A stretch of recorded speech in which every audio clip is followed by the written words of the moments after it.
Hello दोस्तों, स्वागत है आप सभी का आपके अपने YouTube channel MR one point में।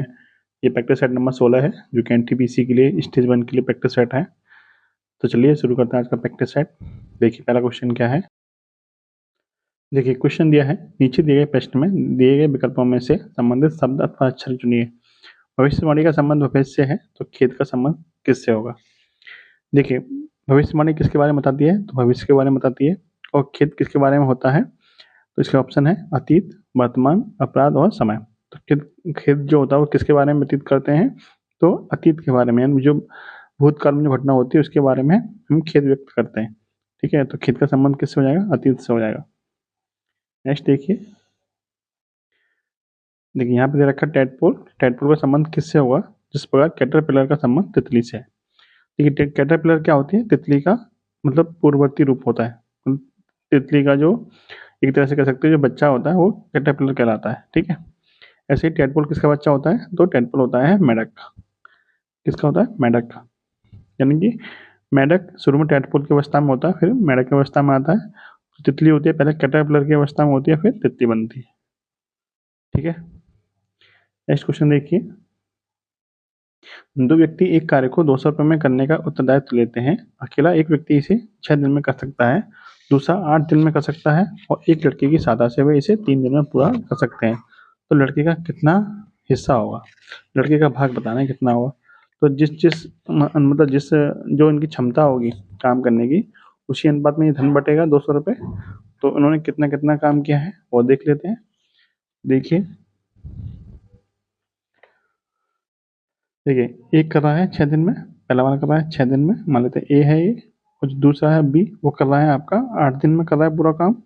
और जो तीनों मिलके यानी ए प्लस बी प्लस सी, तीनों मिलके, सी कौन सा है, तीसरा लड़का। ठीक है, तीनों मिलके काम कितने दिन में खत्म कर रहे हैं, तो 3 दिन में काम खत्म कर रहे हैं। मान लेते हैं काम कितना है, तो तीनों के एलसीएम के बराबर काम, यानी कि 8, 6 और 3 का एलसीएम कितना होता है, 24। तो हमने मान लिया कि टोटल जो काम है वो कितना है, 24 काम है, जिसको ए 6 दिन में पूरा कर रहा है, बी 8 दिन में और सी तीनों मिलकर कितने दिन में कर रहे हैं, तो 3 दिन में कर रहे हैं। तो 6 दिन में पूरा काम करा तो एक दिन में कितना काम करेगा, तो आप करेंगे 24/6 यानी कि 4 दिन में। ऐसे 8 दिन में पूरा काम है तो एक दिन में कितना करेगा, 3 काम करेगा। और ये तीनों मिलके 3 दिन में पूरा काम खत्म कर रहे हैं तो एक दिन में कितना काम कर रहे होंगे, तो आप कहेंगे 8 काम कर रहे होंगे। ठीक है, देखिए तीनों का काम कितना है, एक दिन का 8 यूनिट है, जिसमें से ए और बी का कितना है, तो 4 और 3 7 यूनिट काम है ए और बी का। तो सी का काम कितना बचा, तो सी का काम बचा 8 माइनस के 4 प्लस 3 यानी कि 7 बराबर 1 यूनिट। यानी जो सी है वो अकेला एक दिन में कितना काम कर रहा है, तो एक दिन में 1 यूनिट काम कर रहा है। ए अकेला एक दिन में कितना कर रहा है, 4 यूनिट। बी कितना कर रहा है, 3 यूनिट। और सी कितना कर रहा है, तो 1 यूनिट काम कर रहा है। तो जितना एक दिन में काम करते हैं उसी अनुपात में जो रुपया होता है वो उसी अनुपात में बढ़ता है। तो इनका रुपया किस अनुपात में बटेगा, तो ए अनुपात बी अनुपात सी कितना निकल के आया यहाँ से, तो 4:3:1 यानी कि जो रुपया होगा वो इस अनुपात में बटेगा। तो अनुपातिक योग कितना हो गया इनका, 4 और 3 7 और 1 8। लेकिन एक्चुअल में कुल रुपया है कितना, तो आप कहेंगे 200। कितना है, तो 200 है। तो 8 यूनिट की वैल्यू कितनी होगी, 200 होगी। तो यहाँ से 1 यूनिट की वैल्यू कितनी मिल जाएगी, 200/8 यानी कि 25 रुपये। पूछा किसका है, पूछा है आपसे लड़के का। लड़का किस कौन था, सी था। तो सी का हिस्सा कितना था, 1 यूनिट था। और 1 यूनिट की वैल्यू कितनी निकल के आई थी, 1 यूनिट की वैल्यू निकल के आई 25 रुपये। यानी जो लड़का है, लड़के को कितने रुपये मिलेंगे, तो लड़के को मिलेंगे 25 रुपये। Option number 2। ठीक है, नेक्स्ट है, पानी में आयोडीन की विलेयता बढ़ती है यदि इसमें मिलाया जाए क्लोरोफॉर्म, सोडियम हाइड्रोक्साइड, एल्कोहल या फिर पोटेशियम आयोडाइड। देखिए पोटेशियम आयोडाइड का फॉर्मूला क्या होता है, Ki। ठीक है, जब इसको तोड़ेंगे तो K माइनस और I 3 में टूटेगा। और जब इसको K+1 और I माइनस के 3 में टूटेगा। और क्या कहते हैं, जब इसको पानी में मिलाया जाएगा तो आयोडीन की जो विलेयता हो जाएगी वो क्या हो जाएगी, बढ़ जाएगी। तो इस क्वेश्चन का जो आंसर बनेगा वो क्या बनेगा, ऑप्शन नंबर 4। नेक्स्ट है, दो संख्याओं x और y के वर्गों का योग 85 है और उनका गुणनफल 42 है। यदि x ग्रेटर देन y है तो x माइनस y का मान क्या होगा। देखिए या तो आप इसको x और y जैसे दे रखा है वैसे ही करके कर लीजिए, या फिर आप इसको मान भी सकते हैं। आपको दे रखा है x और y दोनों का गुणनफल कितना दे रखा है, तो 42। यानी यदि x इंटू y दे रखा है 42, तो यहाँ से आपको समझ में आना चाहिए कि x की वैल्यू कितनी होगी, 7 होगी और y की वैल्यू कितनी होगी, 6 होगी। कंफर्म कैसे करेंगे, इनके वर्गों का जोड़ कितना होना चाहिए 85, तो इसके वर्ग कितना हो जाएगा 49, इसका वर्ग हो जाएगा 36, दोनों का जोड़ कितना हो गया 85। यहाँ से हमारा कंफर्म हो गया कि x की वैल्यू कितनी है 7 है और y की वैल्यू कितनी है 6। गुणा करने पे हमें कितना मिल रहा है, तो गुणा करने पे हमें मिल रहा है 42। इसका मतलब x की वैल्यू 7 और y की वैल्यू 6 है, वो कंफर्म है। पूछा क्या है, दोनों का अंतर पूछा है, तो x माइनस के y बराबर कितना हो जाएगा 7 माइनस के 6 यानी कि 1। यानी कि इस क्वेश्चन का राइट आंसर क्या बन गया आपका 1 बन गया। चलिए नेक्स्ट क्वेश्चन देखिए। देखिए क्वेश्चन है, चौधरी चरण सिंह राष्ट्रीय कृषि विपणन संस्थान कहाँ पर है, जयपुर में, जालंधर या फिर शिमला में या फिर कटक में। तो चौधरी चरण सिंह राष्ट्रीय कृषि विपणन संस्थान कहाँ पर है, ये आपका जयपुर में है। और जयपुर तो वो बताइए कहाँ पड़ता है, राजस्थान में। देखिए यहाँ पे क्वेश्चन एक पूछा जा सकता है चौधरी चरण सिंह से संबंधित। वो क्या क्वेश्चन है कि चौधरी चरण सिंह एयरपोर्ट कहाँ पर है, चौधरी चरण सिंह एयरपोर्ट ये कहाँ पर है, ये आपका अमौसी। अमौसी कहाँ पड़ता है, तो अमौसी पड़ता है लखनऊ में। ठीक है। एक पूछ सकता है चौधरी चरण सिंह की समाधि स्थल को क्या बोलते हैं, समाधि स्थल को किस नाम से जाना जाता है, चौधरी चरण सिंह के समाधि स्थल को जाना जाता है किसान घाट के नाम से, किसान घाट। ठीक है, क्लियर। आपको कमेंट बॉक्स में एक आंसर देना है कि जो इनका जन्म दिवस है, जन्म दिवस कब मनाया जाता है और किस रूप में मनाते हैं। ठीक है, कब और किस रूप में मनाया जाता है। क्लियर। चलिए नेक्स्ट देखिए, सजावटी शैली पित्तादुरा किस काल की देन है, दिल्ली सल्तनत, दक्षिण भारत, मोल काल या फिर चोल काल। तो जो पित्तादुरा शैली है स्मारकों को बनाने की, वो है आपकी मोल काल की देन। ठीक है, मोल काल में भी किसके समय की बात है, जहांगीर के टाइम की। ठीक है, जहांगीर के टाइम पे एक इमारत बनाई गई थी, उसका नाम है एतमोद्दौला का मकबरा, एतमोद्दौला का मकबरा। ये कहाँ पर है, ये आपके आगरा में पड़ता है। ठीक है, ये पहला ऐसी इमारत थी जिसमें पित्तादुरा शैली का प्रयोग किया गया था। तो ये क्वेश्चन ध्यान रखिएगा। प्रथम उदाहरण किसमें दिखता है, तो प्रथम उदाहरण दिखता है एतमोद्दौला के मकबरा में। ठीक है, ये क्वेश्चन आपके लिए इंपॉर्टेंट है।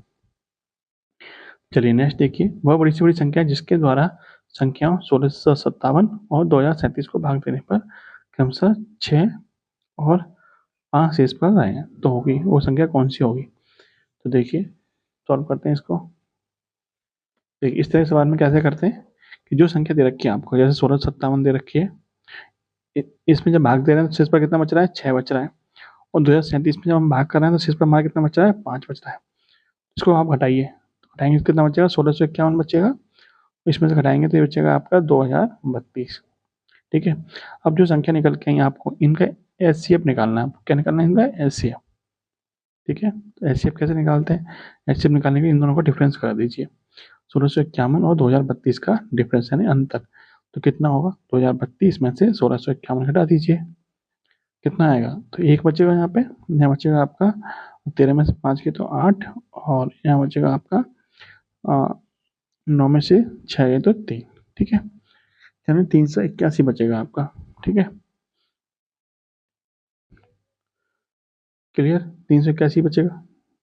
अब ये 381 से हमें क्या फायदा मिलेगा कि जो भी इसका एचसीएफ होगा, जो भी इसका इन दोनों का एचसीएफ होगा, वो तो या तो 381 ही होगा या फिर इसका कोई एक फैक्टर होगा।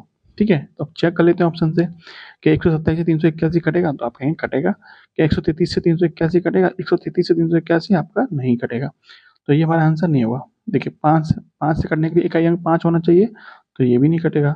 5 से कटने के लिए इकाई अंक 5 या 0 होना चाहिए, तो ये भी नहीं हो सकता। एक ही ऑप्शन बचा 127, तो इसका एक फैक्टर क्या होगा, इसको हम लिख सकते हैं 3 गुणा 127। ठीक है, तो एक फैक्टर 127 हो गया इसका, तो जो इसका एक फैक्टर है वही क्या हो जाएगा, इसका एचसीएफ हो जाएगा। तो इस क्वेश्चन का जो आंसर निकल के आएगा वो क्या निकल के आएगा, आपका 127 निकल के आएगा। ठीक है, ऑप्शन नंबर 1। चलिए नेक्स्ट देखिए, निम्नलिखित में से कौन राष्ट्रपति और उपराष्ट्रपति का चुनाव करता है तथा सर्वोच्च न्यायालय तथा उच्च न्यायालय के न्यायाधीशों को हटा सकता है। देखिए ये क्वेश्चन आपका क्या है, 2 क्वेश्चन है इसमें और उनके आंसर भी अलग अलग हैं। आपसे पूछा जाए कि निम्नलिखित में से कौन राष्ट्रपति और उपराष्ट्रपति का चुनाव करता है, तो राष्ट्रपति और उपराष्ट्रपति चुनाव कौन करता है, चुनाव आयोग कराता है। कौन करता है, चुनाव आयोग। और यहाँ पे बोला है कि जो सर्वोच्च न्यायालय तथा उच्च न्यायालय के न्यायाधीशों को कौन हटा सकता है, तो इनको हटा सकता है संसद। ये दोनों सदन यहाँ पे आप कह सकते हैं संसद। तो इस वाले क्वेश्चन का आंसर तो आपको यहाँ पे दे रखा है ऑप्शन में, संसद के दोनों सदन। लेकिन जो पहला वाला क्वेश्चन है राष्ट्रपति और उपराष्ट्रपति चुनाव कौन करता है, तो वो करता है चुनाव आयोग। तो इसका आंसर ये हो जाएगा चुनाव आयोग, और इस वाले क्वेश्चन का आंसर बनेगा आपका संसद के दोनों सदन, यहाँ पे संसद कर सकते हो आप। ठीक है, चलिए अब कुछ और जानकारी ले लेते हैं चुनाव आयोग के बारे में। तो चुनाव आयोग का जो उल्लेख है वो संविधान के किस अनुच्छेद में है, तो आप कहेंगे चुनाव आयोग का जो उल्लेख है संविधान के अनुच्छेद नंबर अनुच्छेद 324 से 329 तक है। ठीक है, किस भाग में, तो आप कहेंगे भाग कौन सा है, भाग आपका 15 है। ठीक है, चुनाव आयोग का उल्लेख 324 से 329 तक किस भाग में, संविधान के भाग 15 में है। आपसे बार बार क्वेश्चन पूछा जाता है कि जो आपका वोट डालने का अधिकार है, वोट डालने का अधिकार, ये कैसा अधिकार है, मूल अधिकार है या वैधिक अधिकार है, तो आप कहेंगे ये आपका वैधिक अधिकार है, मूल अधिकार नहीं है। ठीक है, वैधिक अधिकार है। ठीक है, यानी ये कानूनी अधिकार है, ना कि मूल अधिकार है।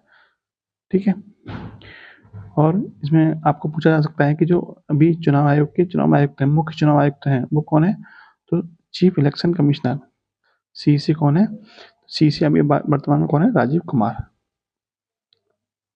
ठीक है, वर्तमान में कौन है, राजीव कुमार है। और यहाँ पे बात आपकी संसद की भी आई है, तो संसद के बारे में लिख लीजिए। संसद का उल्लेख किस अनुच्छेद में है, संसद का उल्लेख अनुच्छेद नंबर 79 में है। राज्यसभा का किस में है, तो राज्यसभा का है 80 में, और लोकसभा का है आपका 81 में। ठीक है, चलिए अब देखिए नेक्स्ट प्रश्न। निम्न में से कौन से प्रदूषक अम्लीय वर्षा के लिए मुख्य रूप से जिम्मेदार है, कार्बन डाइऑक्साइड, कार्बन मोनोऑक्साइड, या फिर सल्फर डाइऑक्साइड, या फिर ओजोन। तो अम्लीय वर्षा में कौन कौन से अम्ल बनते हैं, आप कहेंगे H2SO4 यानी कि सल्फ्यूरिक अम्ल प्लस HNO3 यानी कि नाइट्रिक अम्ल, ये दोनों अम्ल बनते हैं। तो H2SO4 कब बनेगा, जब आपको सल्फर डाइऑक्साइड होगा, SO2 गैस होगी तभी तो बनेगा। तो सल्फर डाइऑक्साइड जो बनती है, सल्फर डाइऑक्साइड से जब वायुमंडल की जो नमी है वो रिएक्शन करती है तब क्या बनता है, सल्फ्यूरिक अम्ल बनता है। इसके अलावा आपकी एक गैस और होती है नाइट्रस ऑक्साइड, जो वायुमंडल में जाती है और वायुमंडल की नमी के साथ रिएक्शन करके क्या बनाती है, नाइट्रिक अम्ल बनती है। ये दोनों अम्ल मिलकर क्या बनाते हैं, ये दोनों अम्ल मिलकर बनाते हैं अम्लीय वर्षा, अम्लीय वर्षा करते हैं। ठीक है, अम्लीय वर्षा का दूसरा नाम क्या है, तो इसको बोलते हैं इमारतों का कुष्ठ रोग, इमारतों का कुष्ठ रोग। दूसरा क्वेश्चन किस तरह से पूछ सकता है कि जो ताजमहल है जो कि आपका आगरा में स्थित है, और जो ताजमहल है, ताजमहल का रंग पीला क्यों हो रहा है, तो ताजमहल के पीले रंग का कारण क्या है, ताजमहल के पीले रंग का कारण है, पीले रंग का कारण क्या है, वो भी आपका अम्लीय वर्षा है। ठीक है, क्लियर। चाहे क्वेश्चन आपको इस तरह से पूछ सकता है, या फिर अम्लीय वर्षा को इमारतों को कुष्ठ रोग कहते हैं, इस तरह से भी क्वेश्चन बना सकता है, जो दे रखा है वो भी बना सकता है। क्लियर। चलिए नेक्स्ट देखिए क्वेश्चन। एक कक्षा के 34 छात्रों का औसत भार 40.5 किलोग्राम है। यदि अध्यापक का भार और जोड़ दिया जाए तो औसत भार 500 ग्राम बढ़ जाता है। इन औसत भार में क्या हो रही है, वृद्धि हो रही है। कितनी वृद्धि हो रही है, तो आप कहेंगे 500 ग्राम। 500 ग्राम का मतलब क्या होता है, 0.5 किलोग्राम, आधा किलोग्राम ही तो होता है। यानी कि भार कितना बढ़ रहा है, औसत भार बढ़ रहा है आपका 0.5 किलोग्राम। ठीक है, यहाँ तक कोई दिक्कत नहीं है। अब समझिए इसमें लॉजिक क्या है। लॉजिक इसमें ये है कि यदि जो अध्यापक आया है, यदि वो 40.5 किलोग्राम का ही होता, तो हमारे पूरे सभी छात्रों का जो औसत होता और जो टीचर का औसत होता है, सबका मिला कितना रहता है, 40.5 ही रहता। क्योंकि औसत के बराबर यदि कोई संख्या इसमें जोड़ी जाए या फिर कोई संख्या घटाई जाए तो हमारे औसत पर कोई फर्क नहीं पड़ता। तो यदि अध्यापक 40.5 किलोग्राम का ही आता तो सभी जो छात्र हैं और अध्यापक का जो औसत भार रहता है वो 40.5 ही रहता। लेकिन अध्यापक के आने से भार क्या है, 0.5 किलोग्राम बढ़ गया है। तो अध्यापक कितना किलोग्राम लेके आया होगा, तो 40.5 किलोग्राम तो लेके आया ही होगा, प्लस कितना एक्स्ट्रा लेके आया होगा, तो हर एक के हिस्से में कितना कितना और एक्स्ट्रा पड़ा है, तो 0.5 किलोग्राम एक्स्ट्रा पड़ा है। अब छात्र कितने हैं, 34 हैं, और एक अध्यापक है, कुल मिला के 35 लोग हैं। 35 के हिस्से में कितना कितना एक्स्ट्रा पड़ गया, तो आप कहेंगे 0.5 किलोग्राम एक्स्ट्रा पड़ गया। तो कुल मिला कितने किलोग्राम एक्स्ट्रा पड़ गया, 0.5 का मतलब कितना होता है, 1/2, और 35 गुणा 1/2 कितना होता है, 17.5, यानी कि 17.5 किलोग्राम एक्स्ट्रा वजन लेके आया होगा। तो 40.5 किलोग्राम तो वजन लेके आया ही होगा, प्लस 17.5 किलोग्राम और एक्स्ट्रा लाया होगा, जिसकी वजह से 0.5 किलोग्राम वजन सबके हिस्से में और एक्स्ट्रा बढ़ गया। तो बस जोड़ दीजिए, कितना हो जाएगा आपका ये 0, 5 और 5 10, हाँ सबका 1, 7 और 6 13, 1 14 और 4 और 1 5 और 1 6, यानी कि 64 किलोग्राम। यानी कि जो टीचर आया है वो कितने किलोग्राम का आया है, वो 64 किलोग्राम का आया है, जिसमें से 46.5 किलोग्राम तो उसको एवरेज को मेंटेन करने में चले गए, बचे जो 70 किलोग्राम है वो सब में बटे हैं, जिसकी वजह से वजन कितना बढ़ गया है सबका 0.5 किलोग्राम बढ़ गया है। जब आप औसत वाले सवालों को इस तरीके से करेंगे तो आपको कैलकुलेशन बहुत कम करनी पड़ेगी, ठीक है। नहीं तो आप कैसे करते हैं, इन दोनों गुणा करेंगे, टोटल वजन निकल के आएगा, फिर 0.5 बढ़ाने के बाद 47 गुणा करेंगे 35 में, फिर टोटल वजन निकल के आएगा, फिर उसमें घटा देंगे तब आपका आंसर निकल के आएगा। जैसे आपको ठीक लगे आप वैसे कर लेना। नेक्स्ट देखिए, निम्नलिखित प्रश्न में एक अनुक्रम दिया है जिसमें एक पद लुप्त है, दिए गए विकल्पों में से वह सही विकल्प चुनिए जो अनुक्रम को पूरा करे। ACEGIK MOQ, आगे क्या आएगा देखिए, ए के बाद में क्या है जी, यानी कि ए का नंबर होता है 1, जी का नंबर होता है 7, प्लस के 6 जुड़ रहा है, एम क्या है 13, 13 नंबर पे आता है, 7 और 6 13, यानी प्लस की 6 जुड़ रहा है सब में, आगे ही प्लस के 6 जुड़ेगा तो एम प्लस 6 यानी 19, 19 का नंबर कितना होता है एस होता है। सी के बाद में आई यानी कि प्लस के 6, फिर ओ प्लस के 6 और फिर ओ प्लस के 6 करेंगे तो ओ प्लस 6 कितना होता है 15 6 21, 21 का नंबर मतलब यू, एस के बाद में क्या आएगा यू आएगा, तो एस के बाद में यू कहाँ पर है आपका इसी में दे रखा है और तो कहीं है नहीं है, तो बस इसी से आंसर निकल आएगा, तीसरा चेक करने की जरूरत ही नहीं है। नेक्स्ट क्वेश्चन देखिए, दी गई श्रृंखला में पैटर्न का अध्ययन कर प्रश्नवाचक चिन्ह के स्थान पर आने वाली संख्या अथवा अक्षर का चयन करें। तो 2, 2 के बाद 6, 6 के बाद 4, अब क्वेश्चन मार्क के स्थान बताना क्या आएगा। तो देखिए इसमें क्या है आपकी दो सीरीज बनी हुई है, कौन कौन सी, तो 2 दूनी 4, दूनी 8, दूनी 16, दूनी 32, एक सीरीज तो ये हो गई। एक सीरीज बनी हुई है आपकी 6 + 3, 9 + 4, 13 + 5, तो 18 प्लस कितना होगा 6, 18 6 कितना होता है 24, तो क्वेश्चन मार्क के स्थान पर क्या आएगा 24 आ जाएगा, ऑप्शन नंबर 1। हमारे भोजन में कार्बोहाइड्रेट के अतिरिक्त ऊर्जा का एक और प्रमुख स्रोत होता है। देखिए ऊर्जा जो मिलती है हमें वो 3 चीज़ों से मिलती है, खाने में जो ऊर्जा मिलती है हमको 3 चीज़ों से मिलती है, कार्बोहाइड्रेट, वसा और प्रोटीन। लेकिन कार्बोहाइड्रेट के बाद नंबर किसका आता है, तो आप कहेंगे वसा का नंबर आता है, वसा के बाद नंबर किसका आता है प्रोटीन का, प्रोटीन सबसे लास्ट में ऊर्जा में कन्वर्ट होता है, ठीक है। जब आपको खाने में ना तो कार्बोहाइड्रेट मिले ना ही वसा मिले तो आपके शरीर में जो प्रोटीन आपका जमा हुआ है, ठीक है, मतलब जो स्टोर हो रखा है वो आपका फिर बाद में चेंज होता है आपका एनर्जी में। तो कार्बोहाइड्रेट के बाद नंबर किसका आता है वसा का, फिर वसा के बाद नंबर आता है प्रोटीन का। तो इस क्वेश्चन का जो आंसर है वो तो वसा हो जाएगा। आपको आपसे क्वेश्चन पूछ सकता है कि सबसे ज़्यादा ऊर्जा यानी 1 ग्राम मतलब 1 ग्राम पदार्थ से सबसे ज़्यादा ऊर्जा किससे मिलती है, यानी कार्बोहाइड्रेट के 1 ग्राम से ज़्यादा मिलती है या वसा के 1 ग्राम से या फिर प्रोटीन के 1 ग्राम से, तो सबसे ज़्यादा ऊर्जा मिलती है वो 1 ग्राम वसा से मिलती है। 1 ग्राम वसा की मात्रा में कितने कैलोरी ऊर्जा मिलती है, तो आप कहेंगे 9 कैलोरी ऊर्जा मिलती है, ठीक है। कितनी मिलती है 9 कैलोरी ऊर्जा मिलती है। चलिए नेक्स्ट देखिए, देश का प्रथम विधि अधिकारी कौन होता है। देश का प्रथम विधि अधिकारी कौन होता है, भारत का मुख्य न्यायाधीश, महान्यायवादी, विधि मंत्री या फिर महान्यायाधिकर्ता। तो देश का प्रथम विधि अधिकारी होता है महान्यायवादी, इसको बोलते हैं अटॉर्नी जनरल, शॉर्ट में बोलते हैं AG, ठीक है, अटॉर्नी जनरल। ये कौन होता है, देश का प्रमुख विधि अधिकारी होता है, यानी कि सरकार के जो भी कानूनी काम होते हैं उनको कौन देखता है, उनको यही देखता है अटॉर्नी जनरल, ठीक है। सरकार को किसी मुद्दे पर यदि राय लेनी होती है कानूनी सलाह तो कौन देता है, महान्यायवादी ही देता है। महान्यायवादी का उल्लेख किस अनुच्छेद में, तो आप कहेंगे अनुच्छेद नंबर 76 में है, ठीक है। महान्यायवादी का उल्लेख किसमें, अनुच्छेद नंबर 76 में है। और बात करें कि वर्तमान में महान्यायवादी कौन है, तो वर्तमान में आर वेंकट रमणी, वर्तमान में कौन है, वर्तमान में अटॉर्नी जनरल है, ठीक है। चलिए नेक्स्ट देखिए,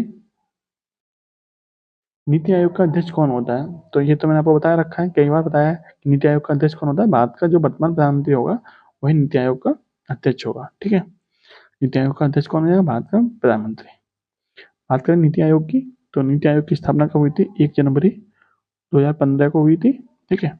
नीति आयोग के वर्तमान में सीईओ कौन है? तो वर्तमान में सीईओ हैं आप नीति आयोग के। तो नीति आयोग के वर्तमान में सीईओ कौन है? अच्छा, एक उपाध्यक्ष भी होता है इसका, उपाध्यक्ष। नीति आयोग के जो वर्तमान में उपाध्यक्ष है वो कौन है? तो उपाध्यक्ष तो सुमन बेरी है, और उपाध्यक्ष लिखिए यहाँ पे सुमन बेरी। सीईओ मैंने आपको पिछले प्रैक्टिस सेट में पूछा था, तो आपने कमेंट किया हो तो ठीक, नहीं तो मैं आपको यहाँ बता देता हूँ कि जो सीईओ वो कौन होते हैं, वो कौन है? BVR Subramaniam, BVR Subramaniam. ठीक है, ये कौन है? ये नीति आयोग के वर्तमान में सीईओ है। ठीक है, नीति आयोग के पहले सीईओ कौन थे? तो कहाँ पे लिखना है? यहाँ पे। नीति आयोग के प्रथम सीईओ, कार्यकारी अधिकारी कौन थे? इस क्वेश्चन का आंसर आपको कमेंट बॉक्स में बताना है कि नीति आयोग के पहले सीईओ कौन थे। चलिए नेक्स्ट देखिए, बृहस्पति के किस चंद्रमा पर ओजोन का प्रमाण पाया जाता है? ओजोन गैस कहाँ पर पाई जाती है? किस चंद्रमा पर पाई जाती है? बृहस्पति के किस उपग्रह पर पाई जाती है? तो उपग्रह कौन सा है? तो वो है आपका कैलिस्टो। बृहस्पति के कैलिस्टो उपग्रह पर ओजोन का प्रमाण पाया गया है। बात करें बृहस्पति की, तो बृहस्पति क्या है? सबसे बड़ा ग्रह है। सबसे बड़ा ग्रह, सौरमंडल का सबसे बड़ा ग्रह कौन सा है? तो वो बृहस्पति है। सबसे ज्यादा उपग्रह किसके हैं? सबसे ज्यादा उपग्रह भी बृहस्पति के ही हैं। आपसे पूछा जाता है कि जो क्षुद्र ग्रह की बेल्ट है ना, जो एस्टेरॉयड बेल्ट है, वो किन दो ग्रहों के बीच में पाई जाती है? तो जो क्षुद्र ग्रह की बेल्ट है वो पाई जाती है मंगल और बृहस्पति के बीच में। मंगल और बृहस्पति के बीच में पाई जाती है क्षुद्र ग्रह की बेल्ट। ठीक है, चलिए नेक्स्ट क्वेश्चन देखते हैं। किसी भिन्न के हर और अंश प्रत्येक में एक जोड़ने पर भिन्न का मान 2/3 हो जाता है, और इसके हर और अंश प्रत्येक में से एक हटाने पर मान 1/2 हो जाता है, तो भिन्न होगी। देखिए, एक तरीका तो इसका ये है कि आप जो भिन्न है उसको x/5 मान लीजिए, फिर उसमें से एक एक प्लस करके फिर इस तरह बराबर रखिए, तब आपका आंसर निकल के आएगा। एक दूसरा तरीका क्या है? ऑप्शन की सहायता से करिए इसको। देखिए, पहली कंडीशन दे रखी है कि जब हर और अंश में प्रत्येक में एक जोड़ने पर भिन्न का मान कितना होना चाहिए? 2/3 होना चाहिए। तो जब इसमें 2/5 में जब हम एक जोड़ेंगे ऊपर, तो ये हो जाएगा आपका 3, और ये हो जाएगा आपका 6, क्योंकि अंश और हर में एक ही जोड़ना है। तो 3/6 कितना होता है? 1/2 होता है, लेकिन हमें चाहिए कितना? 2/3 चाहिए, तो ये हमारा आंसर नहीं हो सकता। अब इधर देखिए, जब इसमें हम एक एक जोड़ेंगे तो ये कितना हो जाएगा? जब इसमें एक एक जोड़ेंगे तो हो जाएगा 4, ये हो जाएगा आपका 4/6 का मतलब कितना होता है? 2/3 ही होता है, और हमें 2/3 ही चाहिए था, तो यही हमारा क्या बनेगा? Right answer. ठीक है, इसको ये वाली लाइन को भी सेटिस्फाई करके देख लेते हैं। जब अंश और हर दोनों में से एक एक हटाएंगे, तब एक एक हटाएंगे यहाँ पे, तो कितना बचेगा? 3 में से एक हटाएंगे 2 बचेगा, और 5 में से एक हटाएंगे तो 4 बचेगा। 2/4 कितना होता है? 1/2 होता है, और हमें यहाँ पे भी 1/2 चाहिए था, तो यही हमारा क्या है? राइट आंसर है। ठीक है, चलिए नेक्स्ट देखिए। देखिए क्वेश्चन है, कंप्यूटर में प्रयोग होने वाली ऐसी सामान्यतः होते हैं। सबसे पहले तो आप आईसी की फुल फॉर्म नोट करिए। आईसी फुल फॉर्म क्या होती है? Integrated circuit. इंटीग्रेटेड सर्किट, ठीक है। अभी चिप बनी किसकी होती है? तो ये बनी होती है सिलिकॉन की। सिलिकॉन क्या होती है? एक प्रकार की अर्ध धातु होती है, अर्ध धातु, सेमीकंडक्टर होती है। ठीक है, सेमी, इसमें गुण पाए जाते हैं चालक और अचालक दोनों के। तो सिलिकॉन से निर्मित बनी होती है, यानी निर्मित होती है आपकी आईसी चिप। और यहाँ पे और क्वेश्चन क्या बन सकते हैं जो सिलिकॉन से? वो क्या है कि विश्व में सिलिकॉन घाटी कहाँ पर है? तो विश्व की सिलिकॉन घाटी, सिलिकॉन वैली कहाँ पर है? तो वो है आपकी कैलिफोर्निया में। कैलिफोर्निया में, कैलिफोर्निया कहाँ पर है? तो ये है आपका यूएसए में। भारत की कहाँ है? भारत की सिलिकॉन घाटी कहाँ पर है? तो भारत की है बेंगलोर में। ठीक है, बेंगलोर कहाँ पड़ता है? कर्नाटक में। क्लियर, चलिए नेक्स्ट देखिए। सरस्वती सम्मान किस क्षेत्र में संबंधित है? साहित्य, पत्रकारिता, विज्ञान या फिर समाज सेवा। तो सरस्वती सम्मान का संबंध किससे है? साहित्य से है, ऑप्शन नंबर 1। बात करेंगे 2024 में किसको सरस्वती सम्मान दिया गया है? जो पुरस्कार 2024 में दिया गया है वो 2023 का दिया गया है 2024 में। ठीक है, तो 2024 में किसको मिला है? प्रभा वर्मा को। ठीक है, किस भाषा के कवि है? ये हैं आपके मलयालम भाषा के।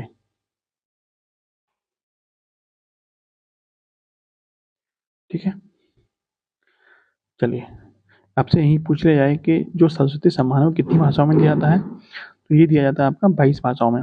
और 22 भाषाओं का उल्लेख किस अनुसूची में है, तो 22 भाषाओं का उल्लेख जो संविधान की अनुसूची नंबर कितनी है, अनुसूची नंबर 8 में है। ठीक है, जिसमें कि 22 भाषाओं का उल्लेख है। क्लियर। चलिए नेक्स्ट देखिए, आत्मक श्रेणी का उदाहरण है। आत्मक श्रेणी क्या होती है, समांतर श्रेणी का उल्टा। जैसे समझने की कोशिश करिए, जैसे आपका पहला एग्जाम्पल दे रखा है 7, 10, 13 और 16। इसमें कितने कितने का अंतर है, तो आप कहेंगे यहाँ पे भी 3 का, यहाँ पे भी 3 का, यहाँ पे भी 3 का। ये आपकी समांतर श्रेणी है। यदि हम इसको उल्टा करके लिखते हैं, जैसे कि 1/7, 1/10, 1/13 और 1/16, तो ये हमारी क्या बन जाएगी, ये हमारी हरात्मक श्रेणी बन जाएगी। यानी समांतर श्रेणी को व्युत्क्रम क्या होता है, हरात्मक श्रेणी होती है।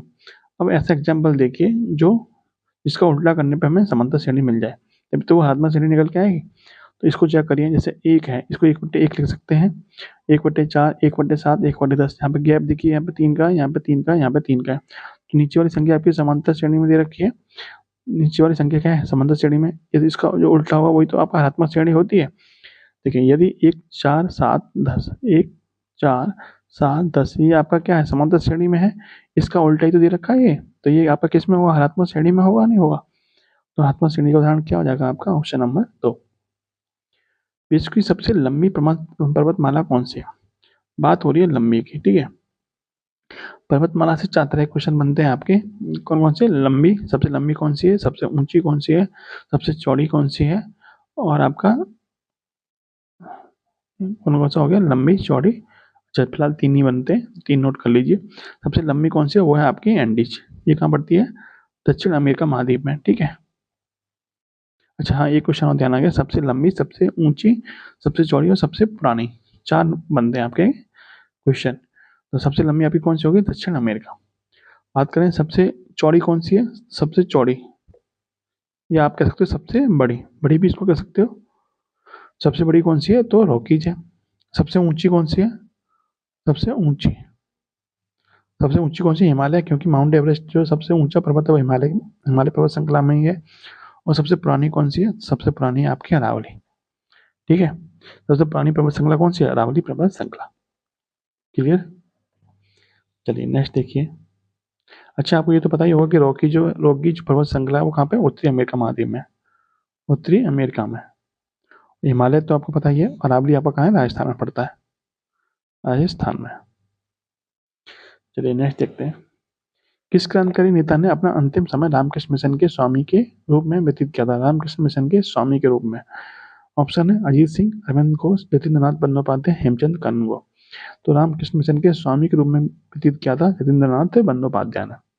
बात करें रामकृष्ण मिशन की, तो रामकृष्ण मिशन की स्थापना किसने की थी, तो नरेंद्र दत्त, या भी आप कह सकते हो इसका नाम क्या था, विवेकानंद, स्वामी विवेकानंद ने, स्वामी विवेकानंद ने।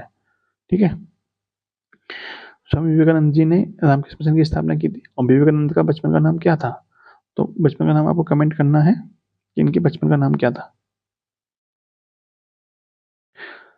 ठीक है, चलिए नेक्स्ट देखिए, पानी और नमक के 3 लीटर घोल में नमक का परसेंटेज जो है वो 40% है। यदि इस घोल में 1 लीटर पानी मिलाया जाता है तो नमक का नया प्रतिशत क्या होगा।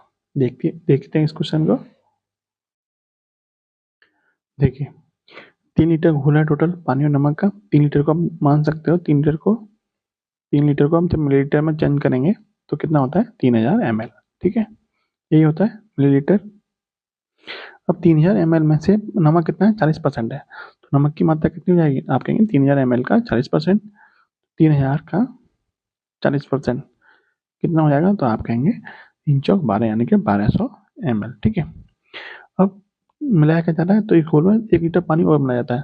पहले मात्रा कितनी थी, 3000 ml थी, अब 1 लीटर और मिलाया जा रहा है। इसका मतलब अब मात्रा, टोटल मात्रा कितनी होगी, तो 1 लीटर में 1000 ml होता है, तो कुल मात्रा भी कितनी हो जाएगी, 3000 प्लस 1000 यानी कि 4000 ml। ml मतलब मिलीलीटर। ठीक है, अब पूछा क्या, नमक का कितना परसेंटेज है, नमक कितना है, 1200 ml है। अब 4000 लीटर में, 4000 मिलीलीटर में 1200 ml कितना परसेंट बनेगा, तो आप कहेंगे 1200, टोटल मात्रा कितनी है, 4000 है, बटे में 4000 आ जाएगा, गुणा कर देंगे 100 का, परसेंटेज में चाहिए तो 3 जीरो से ये 3 जीरो खत्म, 4 से कटेगा आपका 30 बार, कितना परसेंट आ गया, तो 30% आ गया। Option number 2। निम्न प्रश्न में दिए गए विकल्पों में से विषम युग्म को ज्ञात कीजिए। विषम कौन सा है इसमें से? देखिए ई डी सी ये उल्टा क्रम है, एम एल के ये भी घटता क्रम है, एन पी आर ये तो आपका बढ़ता क्रम है, और एक्स डब्ल्यू बाई ये क्या है? घटता क्रम। यानी ये भी घटता है, ये भी घटता क्रम है, ये भी घटता क्रम है, जबकि ये आपका बढ़ता क्रम है, तो ये आपका क्या हो जाएगा? अन्य तीन से भिन्न हो जाएगा। नेक्स्ट देखिए, प्रश्न में दिए गए विकल्पों में से विषम को चुनिए। सुनना, चढ़ना, तैरना, दौड़ना। देखिए चढ़ना, तैरना और दौड़ना, ठीक है, ये आपकी क्या शारीरिक क्रिया है, जबकि सुनना आपकी शारीरिक क्रिया नहीं है, तो ये आपका अन्य तीन से भिन्न है। नेक्स्ट क्वेश्चन देखिए, भारत में परमाणु ऊर्जा आयोग की बात हो रही है, ठीक है। परमाणु ऊर्जा आयोग की स्थापना कब हुई थी? परमाणु ऊर्जा आयोग की स्थापना हुई थी 1948 में, और परमाणु ऊर्जा विभाग की स्थापना कब हुई थी? तो विभाग वो बना था 1954 में। आयोग बना था 48 में, विभाग बना था 1954 में, ठीक है। नेक्स्ट है, पोलो या चौगान खेलते समय निम्नलिखित में से किस सुल्तान की मृत्यु हुई थी? तो ये क्वेश्चन मैंने आपको जब भी कुतुबुद्दीन ऐबक से संबंधित क्वेश्चन आया मैंने आपको ये जरूर बताया कि उसकी मृत्यु कैसे हुई थी, पोलो या चौगान खेलते हुए हुई थी। तो इस क्वेश्चन का राइट आंसर क्या है? कुतुबुद्दीन ऐबक। कुतुबुद्दीन ऐबक की जो मृत्यु हुई थी वो पोलो या चौगान खेलते हुए हुई थी। बात करें कुतुबुद्दीन ऐबक की, तो इसको लाख बख्श के नाम से जाना जाता है, और लाख बख्श के नाम से कुतुबुद्दीन ऐबक को जाना जाता है। इसने कुतुब मीनार का निर्माण कराया था। कुतुब मीनार का निर्माण किसकी याद में करवाया था? तो इसका गुरु था बख्तियार काकी, ठीक है। बख्तियार काकी की याद में इसने कुतुब मीनार का निर्माण करवाया था, ठीक है। तीसरा पॉइंट क्या है कुतुबुद्दीन ऐबक के बारे में? इसने गुलाम वंश की स्थापना की थी। गुलाम वंश की स्थापना इसी ने की थी, कुतुबुद्दीन ऐबक ने, ठीक है। चलिए नेक्स्ट देखिए, क्वेश्चन है, एक व्यक्ति 6 किलोमीटर प्रति घंटा की चाल से एक वर्गाकार मैदान के विकर्ण को 3 सेकंड में पार कर लेता है। मैदान का क्षेत्रफल वर्ग मीटर में बताइए। देखिए कैसे चलता है, विकर्ण के विकर्ण की दिशा में चलता है। जैसे आपको पता है कि ये मान लीजिए आपका वर्ग है, वर्गाकार मैदान है, तो यहाँ से चलना शुरू करता है वो, तो इधर ना जाके वो कैसे चलता है? वो इधर जाता है विकर्ण की दिशा में। कितनी स्पीड से जाता है? 6 किलोमीटर प्रति घंटा की स्पीड से। कितनी स्पीड से? तो 6 किलोमीटर प्रति घंटा की स्पीड से जाता है। कितना समय लेता है? 3 सेकंड का समय लेता है। तो हमें ये दूरी निकालना चाहें तो दूरी कितनी हो जाएगी? दूरी बराबर होता है 4 गुणा समय। समय ले रहा है 3 सेकंड का, और 4 कितनी है? 6 किलोमीटर प्रति घंटा। देखिए समय दे रखा है सेकंड में, और 4 दे रखी है किलोमीटर प्रति घंटा में। तो या तो हम इसको भी मीटर पर सेकंड में चेंज कर लें, या फिर इसको घंटे में चेंज कर लें। तो किलोमीटर प्रति घंटा को मीटर पर सेकंड में चेंज कर लेते हैं। तो 6 किलोमीटर प्रति घंटा को मीटर पर सेकंड में चेंज करने के लिए हमें 5/18 से क्या करना पड़ेगा? गुणा करना पड़ेगा।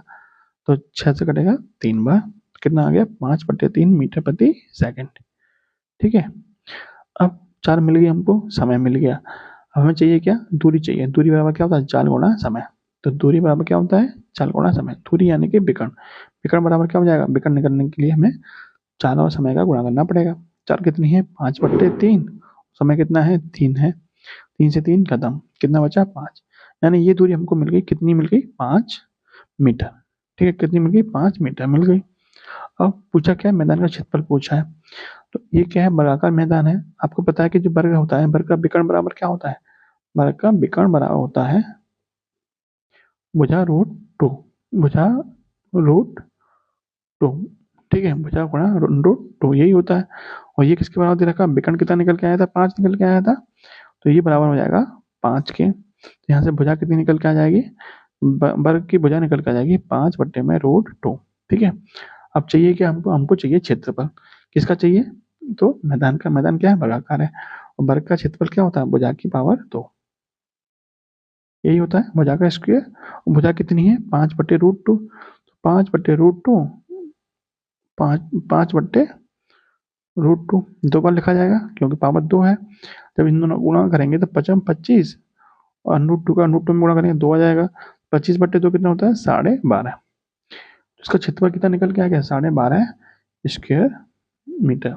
ऑप्शन नंबर 4, ठीक है। चलिए हम नेक्स्ट देखिए, एक कतार में 37 बच्चे उत्तर की ओर मुंह करके खड़े हैं। 8 डी के दाएं 8वें स्थान पर है, जो डी के बाएं 14वें स्थान पर है। उस पंक्ति में डी और आर के बीच कितने बच्चे हैं? देखिए मान लीजिए ये कोई पंक्ति है जिसमें कुल मिला कितने बच्चे हैं, तो आप कहेंगे 37 बच्चे हैं, जो कि आपको दे रखा है। अब कह रहे हैं जो आर है वो टी के दाएं 8वें स्थान पर है। जो आर है वो टी के दाएं कितने हैं, 8वें स्थान पर है। तो आर टी के दाएं, ये दाएं तरफ होगा, जब इनका मुंह उत्तर की तरफ है तो इनका दाएं इधर ही तो होगा। तो जो आर है वो टी के दाएं 8वें स्थान पर है। ठीक है, कौन से स्थान पर है, 8वें स्थान पर है। फिर कहता है कि आर टी के दाएं 8वें स्थान पर है, जो डी के बाएं 14वें स्थान पर है। जो मतलब टी, टी जो डी के बाएं 14वें स्थान पर है, डी के बाएं, तो यहाँ से यहाँ तक के कितने बच्चे हैं, तो ये 14वें नंबर पर है। और यहाँ से यहाँ तक कितना है, तो 8वें नंबर पर है। पूछा क्या है, डी और आर के बीच के कितने बच्चे हैं। तो देखिए यहाँ से यहाँ तक कितने बच्चे हैं, तो 14 हैं। तो 14 में से कितना घटाएंगे, आप बनाएंगे। देखिए यहाँ से यहाँ तक आपके 8 बच्चे हो गए, और यहाँ से यहाँ तक आपके कुल मिला के 14 बच्चे हैं। तो यहाँ बीच में कितने बच्चे बचेंगे, तो आप कहेंगे यहाँ बचेंगे बीच में 1 2 3 4 5। ठीक है, देखिए 1 2 3 4 5 6, 6 और 8 यहाँ पे हो गए, 8 और 6 14। तो बीच में कितने बचे आपके, 5 बच्चे बचे। तो इनको निकालेंगे कैसे, तो इनको निकालेंगे आप 14 माइनस के 8 माइनस के 1, क्योंकि बीच में क्या है, कॉमन आ रहा है। तो 14 माइनस के 8 6, 6 माइनस के 1 कितना हो जाएगा, 5। तो आर और डी के बीच में कितने बच्चे हो गए, 5 बच्चे हो गए। क्लियर। देखिए ये यहाँ से 8वें स्थान पर था, क्लियर, यानी यहाँ से यहाँ तक तो 8 बच्चे हो ही गए, और यहाँ से यहाँ तक कितने हैं, 14 बच्चे हैं। तो 14 बच्चे में से 8 बच्चे घटाओ पहले, तो कितने बच्चे, 6 बच्चे बचे। 6 में से एक ये भी तो शामिल है, तो बीच में कितने बच्चे बचे, बीच में बचे आपके 5। Option number 2। चलिए नेक्स्ट देखिए, पृथ्वी की भू प्रॉपर्टी तथा मेंटल के बीच की सीमा क्या कहलाती है। देखिए इसको समझिए थोड़ा। जैसे मान लीजिए पृथ्वी को काट के इस तरह से एक स्लाइस निकाली जाती है, तो क्या क्या बनता है। ये पृथ्वी की जो परत है, वो पृथ्वी की जो परत है वो 3 भागों में विभाजित है। पहली है क्रस्ट, फिर मेंटल और फिर कोर। सबसे ऊपरी परत क्या कहलाती है, सबसे ऊपरी परत कहलाती है क्रस्ट। ठीक है, ये वाली परत कहलाती है मेंटल, और ये कहलाती है आपकी कोर। ठीक है, क्रस्ट को हिंदी में बोलते हैं भूपरपट्टी, और मेंटल को हिंदी में बोलते हैं भूप्रवार, और इसको बोलते हैं थ्रोट। ठीक है, फिलहाल आप इंग्लिश में याद रखिएगा, ज़्यादा सही रहेगा। पूछा आपसे क्रस्ट और मेंटल के बीच की जो परत है, ठीक है, जो सीमा यानी ये वाली जो लाइन है, ये वाली लाइन क्रस्ट और मेंटल के बीच की, ये लाइन क्या कहलाती है, तो इस लाइन को बोलते हैं मोहो, मोहो डिसकंटिन्यूटी, यानी मोहो असंगतता। तो ये लाइन तो आपका आंसर तो इसका निकल के आ गया, मोहो असंगतता। आपसे ये भी पूछ सकता है कि मेंटल और कोर के बीच की जो लाइन है उसको क्या बोलते हैं, तो उसको बोलते हैं गुटेनबर्ग असांतत्य। क्या बोलते हैं, गुटेनबर्ग। ठीक है, मोहो सॉरी मेंटल और कोर के बीच की क्या बोलते हैं, तो गुटेनबर्ग असांतत्य बोला जाता है। ठीक है, आपसे ये भी पूछ सकता है कि जो पृथ्वी की ऊपरी परत है ये वाली, इसको क्या बोलते हैं, क्रस्ट बोलते हैं। ठीक है, क्रस्ट में सबसे ज्यादा किस तत्व, कौन सा तत्व पाया जाता है, यानी पृथ्वी की जो ऊपरी परत है उसमें सबसे सर्वाधिक कौन सा तत्व पाया जाता है। तो ये क्वेश्चन बार बार पूछा गया है, तो इसलिए मैं आपको यह नोट करा देता हूँ कि क्रस्ट में कौन सा सर्वाधिक तत्व पाया जाता है, सर्वाधिक तत्व पाया जाता है ऑक्सीजन।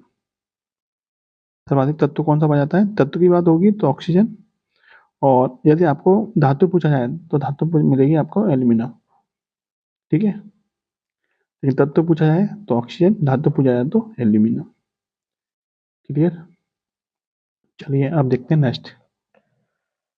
निम्न में से कौन से पदार्थ गुड्स एवं सर्विस टैक्स यानी जीएसटी में शामिल नहीं है, पेट्रोलियम, तंबाकू, अल्कोहल या फिर ये सभी। तो जीएसटी में ये तीनों ही शामिल नहीं किए गए, पेट्रोलियम में, तंबाकू और अल्कोहल। ठीक है, ऑप्शन नंबर डी है वो आपका सही। जीएसटी के बारे में आपको बता रखा है कि जीएसटी क्या है, एक प्रकार का इनडायरेक्ट टैक्स है, यानी अप्रत्यक्ष कर है। ठीक है, कब से लागू हुआ था, 1 जुलाई 2017 से लागू किया गया था, सबसे पहले लागू किया गया था असम में। ठीक है, चलिए कौन से संविधान संशोधन द्वारा लागू किया गया था, किस संविधान संशोधन के द्वारा इसको लागू किया गया था, तो आप कहेंगे 101वां संविधान संशोधन के द्वारा इसको लागू किया गया था।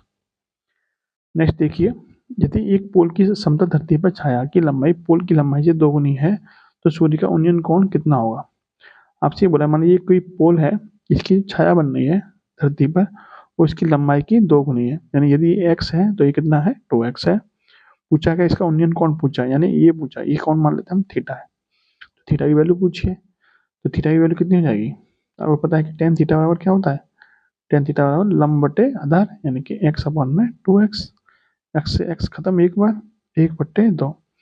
टेन थीटा बराबर कितना आ गया 1/2, तो थीटा बराबर टेन इनवर्स 1/2, जो कि आपका ऑप्शन में कहीं भी नहीं है। तो ऑप्शन नंबर जो डी है वो आपका क्या है, सही हो जाएगा। नेक्स्ट क्वेश्चन देखिए, राम इज गोइंग को दर्शाया गया है 1 2 3 से, हर्ष इज हॉनेस्ट को दर्शाया गया है 2 4 5 से, राम इज ऑनेस्ट को दर्शाया गया है man, Ram is honest man को दर्शाया गया है 3 5 8 2 से। तो हर्ष इज ऑनेस्ट क्या होगा, इसका कोड निकालना है कि क्या, इसका कोड क्या बनेगा। देखिए देखिए यहाँ पे जो लिखा हुआ है वो मैंने आपको यहाँ पे अलग से लिख दिया है, ठीक है। अब देखिए, राम इज गोइंग का कोड ये है, हर्ष इज ऑनेस्ट का ये है, और राम इज ऑनेस्ट मैन का ये है। अब हमें चाहिए किसका चाहिए, हमें चाहिए हर्ष और इज और ऑनेस्ट का चाहिए, ठीक है। अब देखिए पहले दूसरे देखिए, Ram is going, Harsh is honest, इसमें कॉमन क्या है, तो आप कहेंगे इसमें कॉमन है एज। इन दोनों में कॉमन क्या है, एज कॉमन है। और इन दोनों कोड में क्या कॉमन है, तो इन दोनों कोड में 2 कॉमन है। तो यहाँ से आपको पकड़ में आ गया कि जो एज का कोड है वो क्या है, 2 है। एज का कोड क्या है, तो 2 है, ठीक है। तो आपके आंसर में 2 होना चाहिए, जो कि आपका इसमें भी है, इसमें भी है, इसमें भी है, इसमें नहीं है, तो ये हमारा आंसर नहीं होगा। दूसरा चेक करिए हर्ष का कोड। देखिए यहाँ पे हर्ष है और यहाँ पे कहीं पे हर्ष नहीं है, ठीक है। तो इसमें जो होना चाहिए वो और किसी में नहीं होना चाहिए। तो यहाँ पर देखिए 4 है और किसी में 4 नहीं है, क्योंकि हर्ष जो आया वो सिर्फ एक ही बार आया है, कहीं भी हर्ष नहीं आया है और तो कहीं हर्ष नहीं है ना। तो 4 हर्ष जो आया है सिर्फ यहाँ पे एक ही बार आया है और कहीं भी 4 नहीं आया है।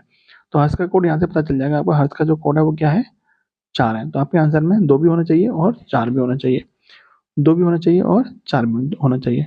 इसमें 4 नहीं है तो ये आपका आंसर नहीं होगा। क्लियर। अब बचा क्या, अब बचा आपका ऑनेस्ट का कोड।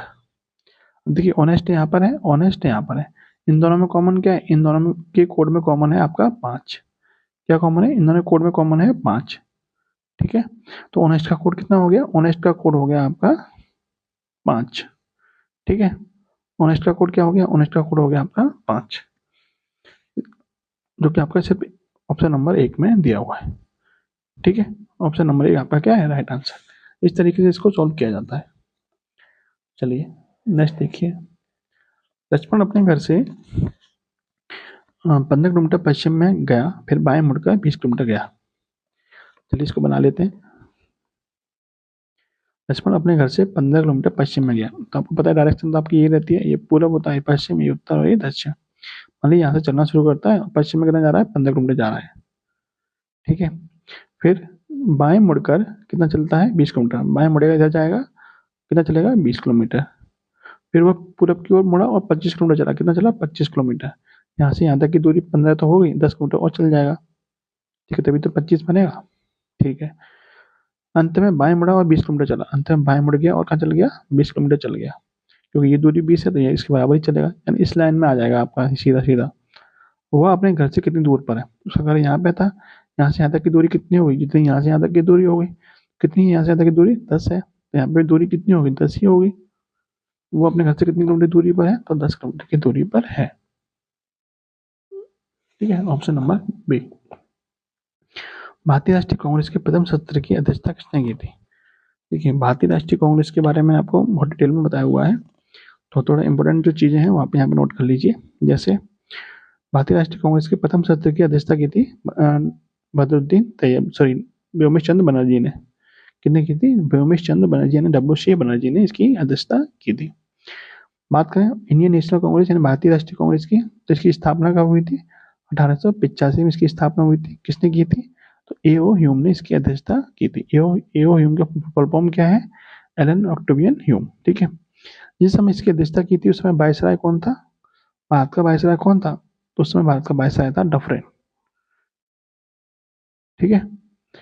और पहले इसकी जो पहली क्या कहते हैं प्रथम सत्र जो आयोजित किया गया था वो कहाँ किया गया था, जिसकी अध्यक्षता WC बनर्जी ने की थी, तो वो किया गया था आपका प्रथम सत्र, वो किया गया था आपका 1885 में किया गया था। तो उसका नाम लिखिए, गोपाल दास तेजपाल संस्कृत विद्यालय, ये कहाँ पर है, ये मुंबई में, ठीक है। इसमें पहली मीटिंग रखी गई थी, पहला सत्र बुलाया गया था कब, 1885 में, जिसकी अध्यक्षता किसने की थी, डब्ल्यू बनर्जी यानी व्योमेश चंद्र बनर्जी ने इसकी अध्यक्षता की थी। तो ये तो थोड़ा मतलब पॉइंट हो गए भारतीय राष्ट्रीय कांग्रेस के बारे में। अब इनके अधिवेशन से संबंधित जो क्वेश्चन पूछे जाते हैं वो क्या है कि पहले अधिवेशन की अध्यक्षता किसने की थी? डब्ल्यू बनर्जी ने। पहले मुस्लिम अध्यक्ष कौन थे? प्रथम मुस्लिम अध्यक्ष थे बदरुद्दीन तैयब जी। प्रथम मुस्लिम अध्यक्ष कौन थे? तो वो थे आपके बदरुद्दीन तैयब जी। आपसे यहाँ पूछ सकता है कि प्रथम अंग्रेज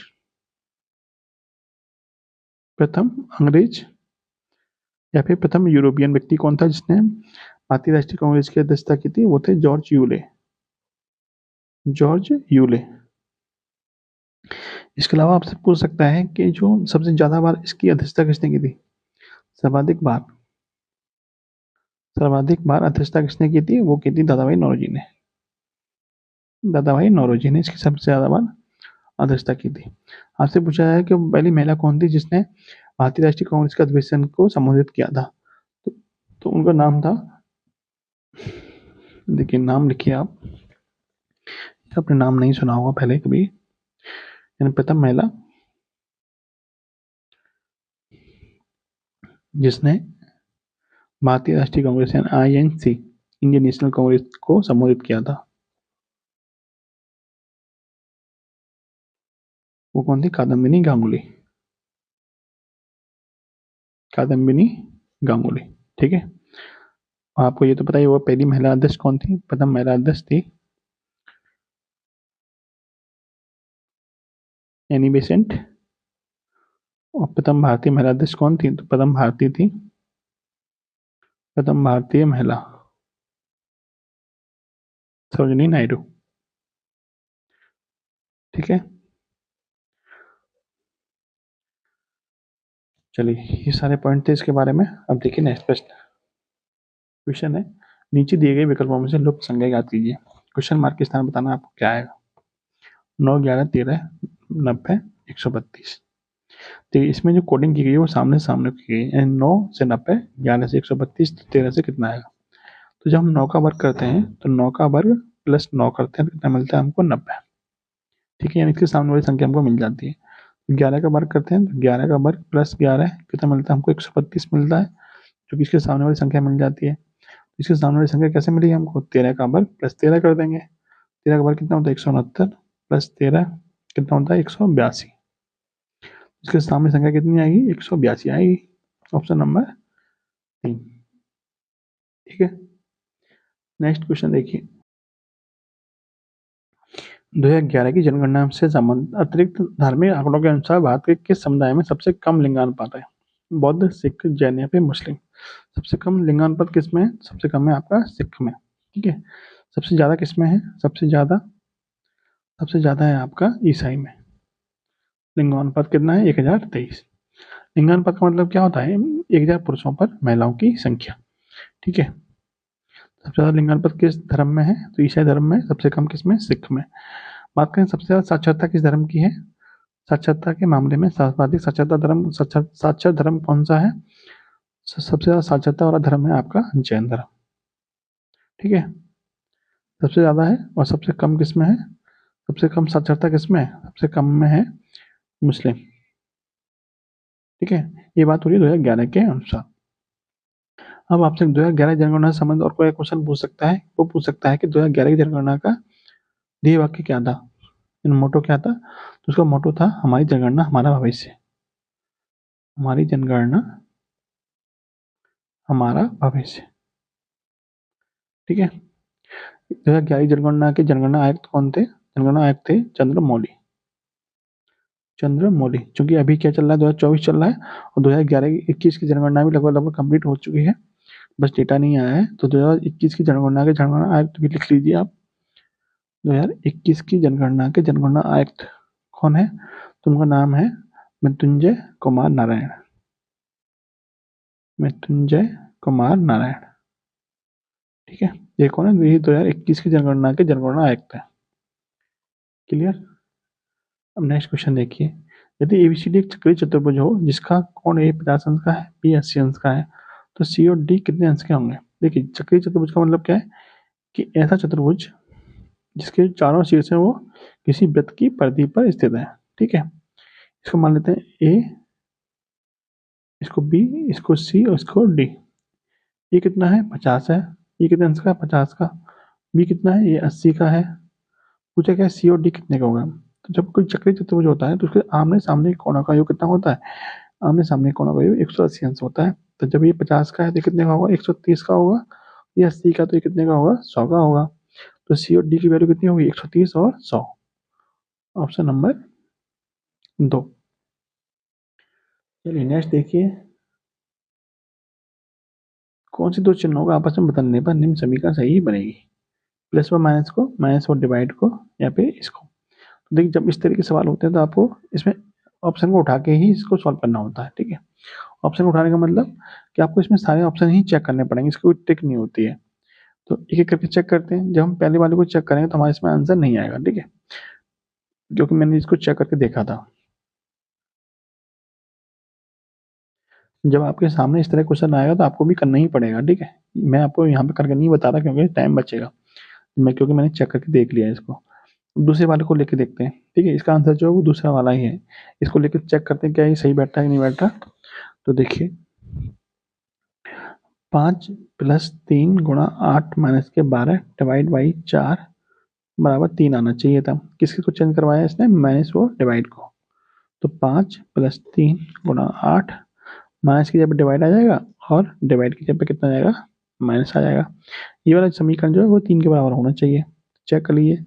अब इसमें सबसे पहले हम भाग करेंगे। तो 5 + 3 × 8 बटे में 12 माइनस के 4 भाग कर लिया हमने। अब करेंगे गुणा। गुणा का नंबर 8 × 24, 3 से काट लीजिए 4 बार, 4 से कटेगा आपका 2 बार। तो 5 + 2 माइनस के 4, 5 और 2 7, 7 माइनस के 4 कितना आ जाएगा?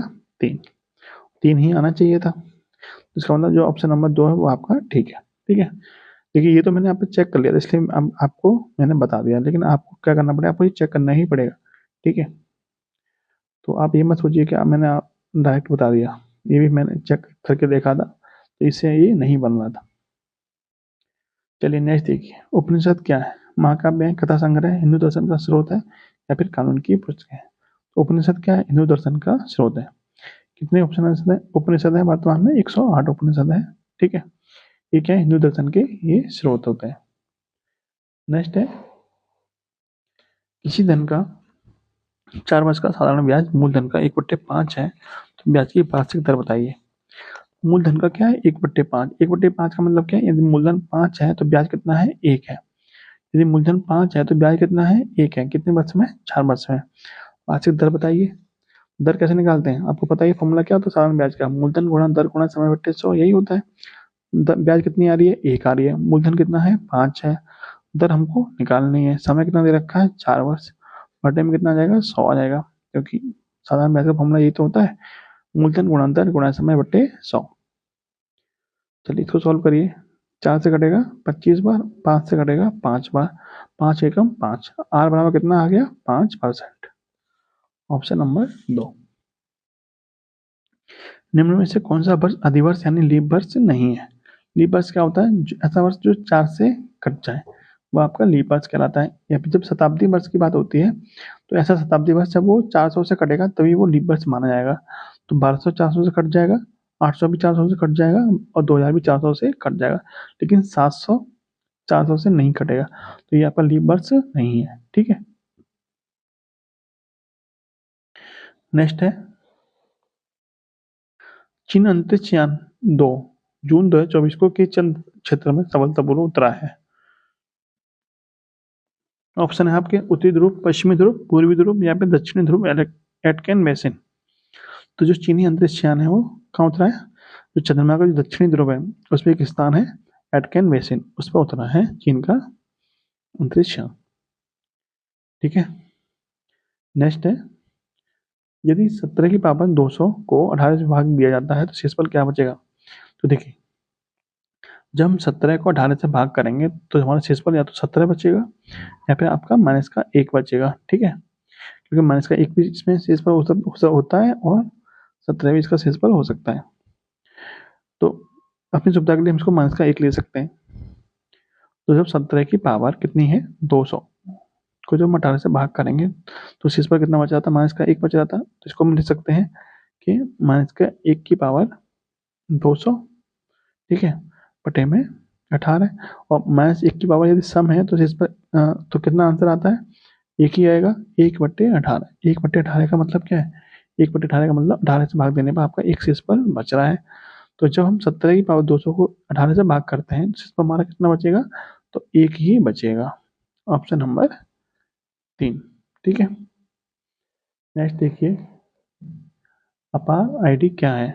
अपार आईडी क्या होती है, one rank one pension, one nation one student ID card, anganwadi कार्यकर्ता के लिए आईडी, यहाँ पे आयुष्मान भारत योजना। अपार आईडी क्या है, ये स्टूडेंट के लिए आईडी कार्ड है, ठीक है। One nation one student ID card है, हर एक स्टूडेंट के लिए एक आईडी नंबर जारी किया जाएगा, उसी को बोलते हैं अपार आईडी। चलिए नेक्स्ट क्वेश्चन है, ए और बी किसी कारोबार में 3:2 के अनुपात में धन का निवेश करते हैं। यदि कुल लाभ का 5% भाग दान में दे दिया जाता है और लाभ में से ए का हिस्सा कितना है, 8550 हो, तो कुल लाभ कितना था, कितना होगा। अनुपात किस अनुपात में इन्वेस्ट किया उन्होंने, तो 3:2 के अनुपात में इन्वेस्ट किया। कुल लाभ में से 5% वो दान कर देते हैं, ठीक है। मान लेते हैं जो कुल लाभ है वो कितना है, 100 रुपीज है, जिसमें से 5% उन्होंने दान कर दिया। अब लाभ कितना बचा, 95% बचा, यानी 95 रुपये बचे। अब 95 रुपये तो बटेंगे 3:2 में, क्योंकि जिस अनुपात में उन्होंने लाभ इन्वेस्ट किया होगा उसी अनुपात में लाभ बटेगा। तो अब जो लाभ बचा 95 रुपये, वो किस अनुपात में बटेंगे, 3:2 के अनुपात में बटेंगे।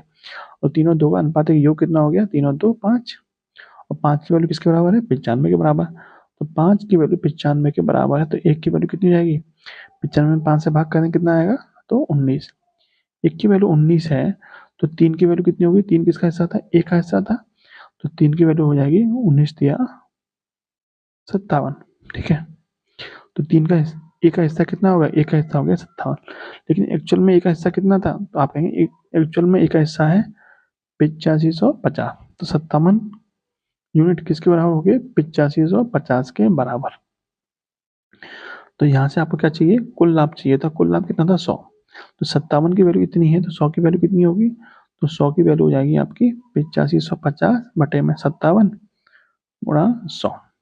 19 से काटिए, 19 दिया 57, 19 से कटेगा 19 चौक 76, 19 पंजे 95, 3 से कटेगा 150, 150 गुणा 100 कितना होता है, 15,000, ठीक है। कितना आ जाएगा इसका आंसर, 15,000, ऑप्शन नंबर 1। क्वेश्चन है, रासायनिक दृष्टि से चूने का पानी क्या होता है। चूने पानी का फॉर्मूला क्या होता है, CaOH का होल ट्वाइस कैल्शियम हाइड्रोक्साइड, क्या होता है, कैल्शियम हाइड्रोक्साइड, तो इसको बोला जाता है calcium hydroxide, option number 1। Next देखिए, इस प्रश्न में नीचे दी गई आकृति का प्रतिबिंब किस तरह दिखाई देगा। इसका प्रतिबिंब आपको बताना है। जब आपको प्रतिबिंब बोला गया है, तो ना तो आपको यहाँ पर दर्पण प्रतिबिंब बोला गया है, ना ही आपको जल प्रतिबिंब बोला गया है। तो यहाँ पर आपको क्या लेना है, आपको दर्पण प्रतिबिंब लेना है। जल प्रतिबिंब आपको तभी लेना है जब आपको जल प्रतिबिंब बोला जाए, तो यहाँ पर आपको दर्पण प्रतिबिंब बनाना है। तो आप दर्पण प्रतिबिंब आपको कहाँ लगाना है, आपको यहाँ लगाना है, ठीक है। तो इसका दर्पण प्रतिबिंब किस तरह से बनेगा, तो देखिए यहाँ पे बीच में ब्लैक है, तो बीच में ब्लैक ही होना चाहिए, तो ये तो नहीं होगा, ठीक है। और ये तीर इधर जा रहा है, तो इसका दर्पण प्रतिबिंब तीर किधर आएगा, इधर को आएगा, जो कि आपका सिर्फ ऑप्शन नंबर 3 में दिया हुआ है। क्लियर। नेक्स्ट देखिए, x² + 1/x² बराबर 23 है, तो इसकी वैल्यू क्या होगी। तो आपने फॉर्मूला पढ़ा होगा कि x + 1/x बराबर यदि a है, तो x² + 1/x² बराबर क्या होता है, a² - (2). तो ये दे रखी वैल्यू, इसको हम क्या मान सकते हैं, इसको ये वाली वैल्यू मान सकते हैं, इसकी वैल्यू चाहिए, यानी इसका स्क्वायर ही तो किया गया यहाँ पे, तो इसका वैल्यू कितनी आ जाएगी, a² यानी कि 23 का स्क्वायर - 2। 23 का स्क्वायर कितना होता है, 529 - 2 यानी कि 527, ठीक है, ऑप्शन नंबर 4। क्लियर। चलिए नेक्स्ट देखिए, अंग्रेजी वर्णमाला की प्रथम अर्धांश को विविध क्रम में लिखने पर आपके दाईं ओर से 7वें अक्षर के बाईं ओर 9वां अक्षर कौन सा होगा।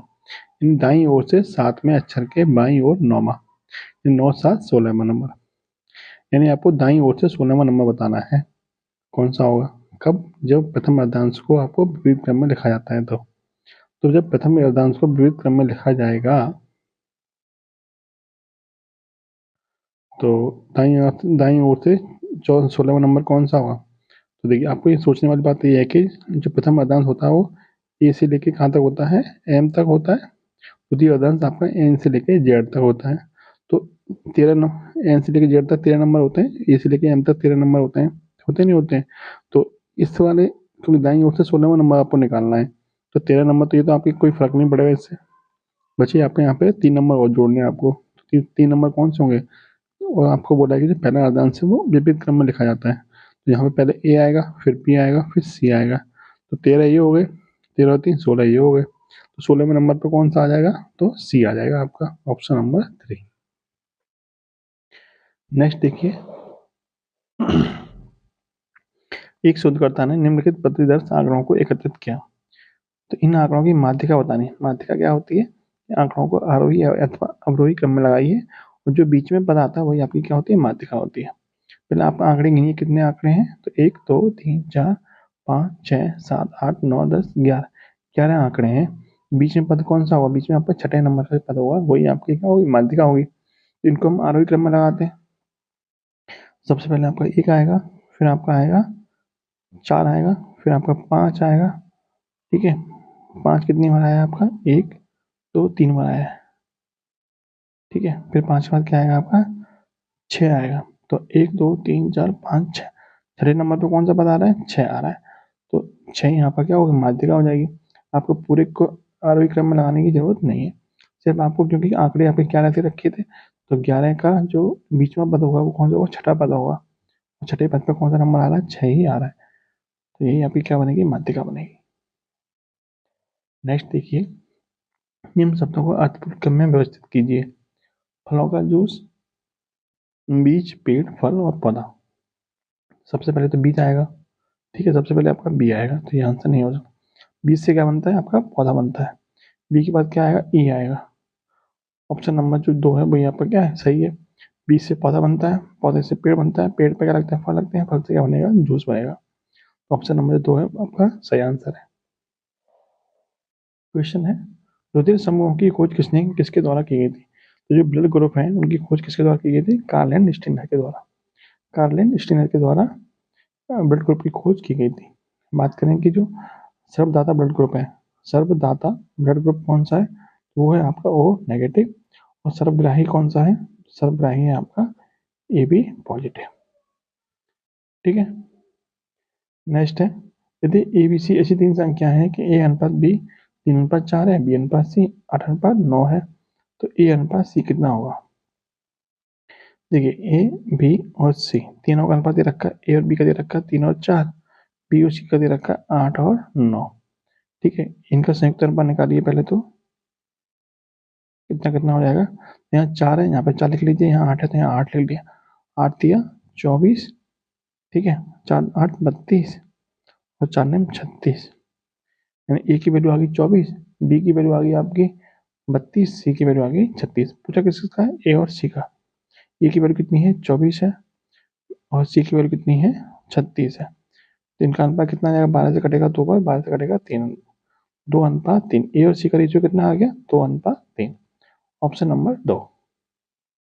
नेक्स्ट देखिए, एक कागज का टुकड़ा और एक क्रिकेट बॉल एक ही ऊंचाई से गिराए गए हैं, निम्नलिखित में से किस परिस्थिति में दोनों एक साथ पृष्ठ पर पहुंचे, किस परिस्थिति में। ठीक है, तो एक साथ पृष्ठ पर कब पहुंचेंगे, जब वो निर्वात में गिराए जाएंगे तब।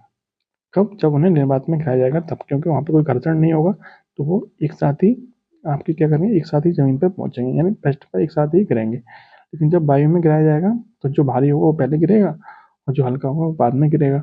क्योंकि निर्वात में गिरेंगे तभी दोनों एक साथ पृष्ठ पर पहुंच सकते हैं। कंडीशन क्या है, निर्वात में गिराया जाएगा तब। नेक्स्ट देखिए,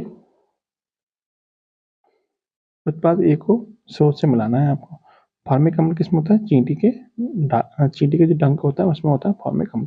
इसको बोलते हैं, चींटी के डंक में जो अम्ल होता है वो कौन सा होता है, फॉर्मिक अम्ल। ठीक है, और आपका इमली में कौन सा होता है, इमली में होता है टार्ट्रिक अम्ल, नींबू में होता है सिट्रिक अम्ल।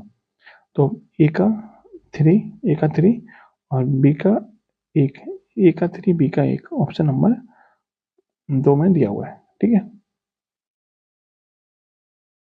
चलिए नेक्स्ट देखिए, किसी धन का चक्रवृद्धि ब्याज पर 2 वर्ष का मूलधन 3840 है और 3 वर्ष का कितना है, 4096 है, तो ब्याज की दर कितनी होगी।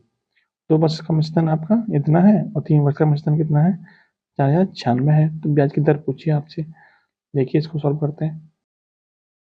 देखिए आपने फॉर्मूला पढ़ा होगा A2/A1 बराबर 1 प्लस R/100 की पावर N2 माइनस के N1। ठीक है, N2 क्या है, द्वितीय समय, N1 क्या है, प्रथम समय, और आपका A2 क्या है, द्वितीय मिश्रण, और A1 क्या है, पहला मिश्रण। तो देखिए 4096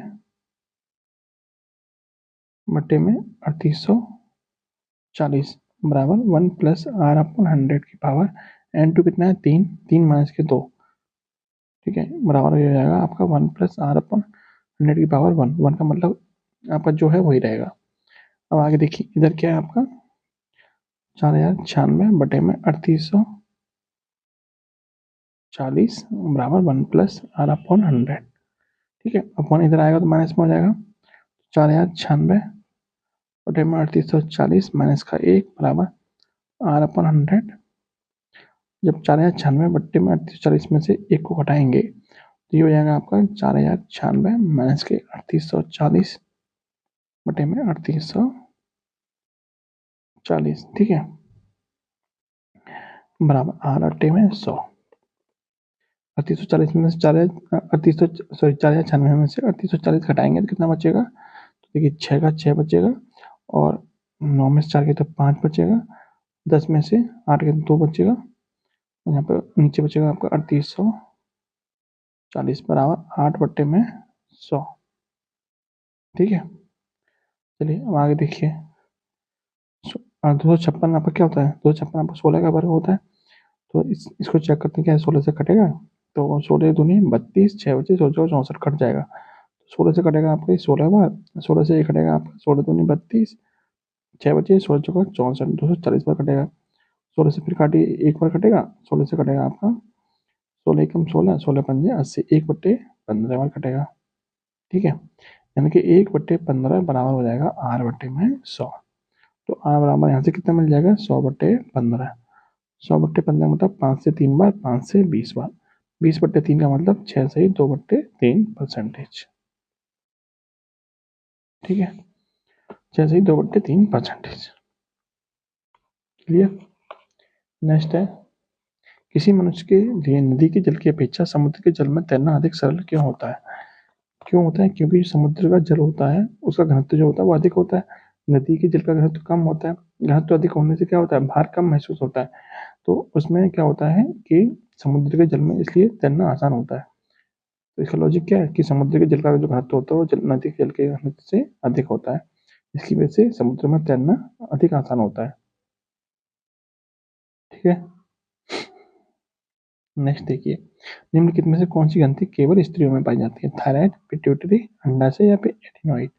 तो आपको पता है जो अंडाशय होता है वो स्त्रियों में ही पाया जाएगा, जिसमें अंडाणु बनते हैं।